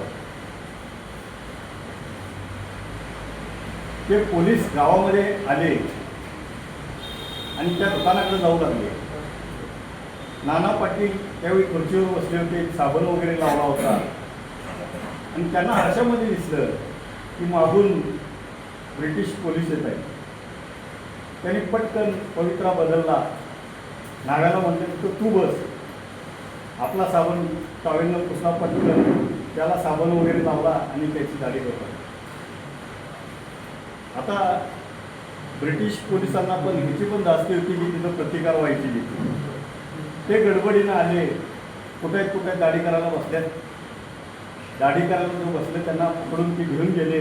पटकन गावाबाहेर ते हल्ले आणि त्यांनी तिथं गावाबाहेर गेल्यावर त्या नावाने सांगितलं, अरे मी नाही, मी दाढी करत होतो, त्यांनी मला बसायला सांगितलं.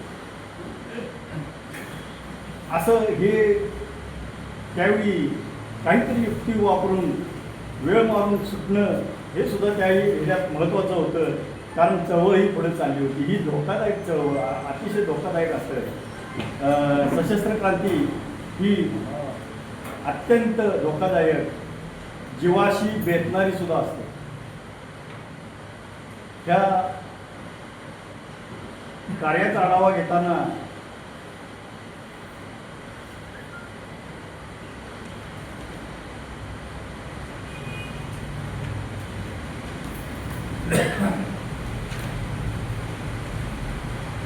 प्रतिसरकारचं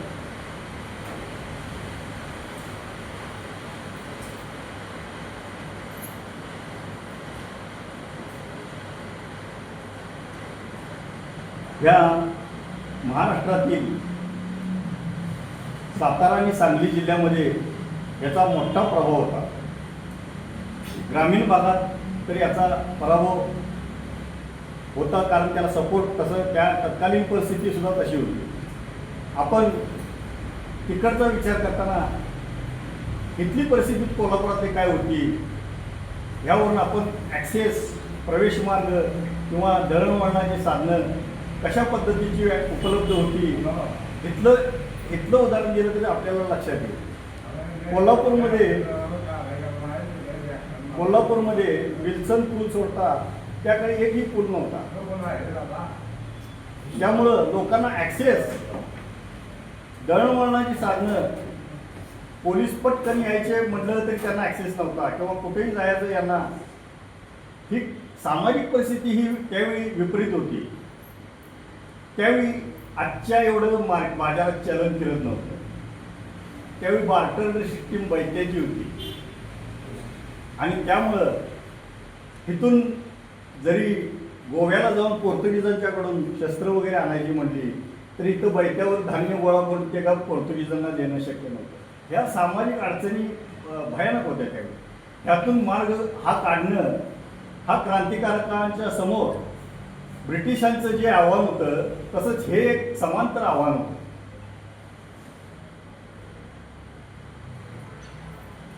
प्रति सरकार, समांतर सरकार किंवा पॅरल गव्हर्नमेंट असं जे म्हटलं जातंय ते इथल्या आपल्या क्रांतिसिंह नाना पाटलांच्या चळवळीबरोबरच बंगालमधील मिदनापूर, उत्तर प्रदेशमधील बलिया, आझमगड, बिहारमधील भागलपूर, पूर्णिया येथे सुद्धा प्रति सरकार स्थापना झाली होती. त्या प्रति सरकारचं कार्य साधारण दुसरं सरकार ब्रिटिशांचं सरकार असेल त्याला समांतर म्हणजे त्या साधर्म्य असणारच कार्य म्हणजे कर गोळा करणं, कायदा सुव्यवस्था राखणं, गुंड, मवाली, दरोडेखोर, सावकार यांच्यापासून नागरिकांचं, सामान्य नागरिकांचं संरक्षण करणं हे राहिलेलंच होतं. त्याबरोबरच बाजारपेठा, नवनवीन बाजारपेठा भरवणं हे सुद्धा काम प्रति सरकारनं केलेलं आहे. याबरोबरच दुवा साधणं, जनतेबरोबर दुवा साधणं हे एक मोठं काम त्यावेळी होतं. त्यावेळी आजच्यासारखं माध्यमं वगैरे प्रगत अशी काय नव्हती. जनतेचे माध्यमांचं काय आहे, लोकांच्याकडे पैसे घ्यायला पाहिजे माध्यमं घ्यायला किंवा एखादं न्यूजपेपर किंवा त्यावेळी ते नव्हतं. त्यामुळे त्यावेळी एवढं प्रगत नव्हतं. तथापि त्यावेळी स्वतंत्र भारत हे पाक्षिक फोर्टनाईट म्हटलं जाते, 15 दिवसाला हे होणार आहे. प्रति सरकार प्रकाशित करीत असे. प्रति सरकारच्या भूमिका, निर्णय किंवा आणखी काही योजना वगैरे जनतेने काय करावं, कसा ॲक्सेस द्यावा ह्याबाबत त्यामधून मार्गदर्शन या मुखपत्राद्वारे पोहोचवलं जात असे. प्रति सरकारचे प्रमुख नाना पाटील यांना आचार्य आत्रे यांनी मुंबईतील शिवाजी पार्क येथे क्रांतिसिंह ही उपाधी दिली, पदवी दिली. प्रारंभिक काळ क्रांतिसिंह नाना पाटील यांचा प्रारंभिक काळ सत्यशोधक चळवळीमध्ये गेला. महात्मा ज्योतिराव फुले, राजर्षी शाहू महाराज यांच्या कार्याचा त्यांच्या मनावर खूप खोलवर पगडा होता. ही शोषणमुक्तीची चळवळ सामान्य जनतेच्या हितासाठी अशी आपण म्हणतो बहुजन कल्याणाची, पण बहुजन नाही, ती सर्वजन कल्याणाची होती. शोषणमुक्तीची चळवळ ही बहुजन कल्याणाची आपल्याला म्हणता येणार नाही, ती सर्वजन कल्याणाचीच असते. कारण जे शोषक वर्ग जो आहे तीही ह्या चळवळीमध्ये ह्याच्यात सहभागी व्हावीत, लोकांचं शोषण त्यांच्याकडून होऊ नये हे एवढंच या चळवळीतून अपेक्षित असतं. आजच्या या प्रति सरकार आणि क्रांतिसिंह नाना पाटील यावर मला अध्यक्षीय संवाद साधण्यासाठी मला संधी दिली, याबद्दल मी आपला आभारी आहे. एवढं बोलून मी थांबतो. आज आवाज येतोय ना? आज खासदार भाई दाजीबा देसाई यांच्या व्याख्यानमालेचं हे दुसरं पुष्प पूर्ण झालेलं आहे. तर त्यामध्ये आज विषय होता क्रांतिसिंह नाना पाटील आणि प्रति सरकार. तर या संदर्भात त्यांचे नातू ॲडव्होकेट सुभाष पाटील सर त्यांनी आपल्याला खूप चांगली माहिती दिली. जरा लाईटिंगमुळं थोडासा व्यत्यय आला, पण सरांचं संपूर्ण असं वाटत होतं. खूप ऐकत, कारण आमच्या तरुण पिढीला इतकं माहिती नाही आहे. बाकीचे सगळे ज्येष्ठ आहेत त्यांना माहिती आहे, पण आम्हाला अगदी जुजबी माहिती आहे. त्यामुळे सर आम्हाला ही माहिती करून द्यायसाठी पुन्हा एकदा आपल्याला काहीतरी करावं लागेल. आणि त्यावेळेला खरोखर एक युवा वर्ग इथं म्हणजे आपण आणायला पाहिजे. आणि त्यासाठी आपल्याला नाना पाटील हे काय होते हे आजच्या पिढीला खरोखर माहिती असणं गरजेचं आहे. कालचा पण म्हणजे तसा विषय खूप चांगला होता आणि कालचं पण व्याख्यान हे युवा पिढीसाठीच होतं, कारण ज्येष्ठांनी वाचलेलं आहे, इथं बऱ्यापैकी सगळे अभ्यासकच आहेत, त्यामुळे त्यांना माहिती आहेच. आणि या म्हणजे लाईट गेल्यानंतर सुद्धा या एवढ्या अशा वातावरणात फक्त ज्येष्ठच बसू शकतात. युवक असते तर आता चोरबूर केली असते, मोबाईलवर हात घेत असतात 100%. त्यामुळं आता तुमचे आभार मी कसे मानायचे, तरी पण या कार्यक्रमासाठी तुम्ही आलात त्यासाठी मी तुमच्या सर्वांचे आभार मानते आणि कार्यक्रम संपला.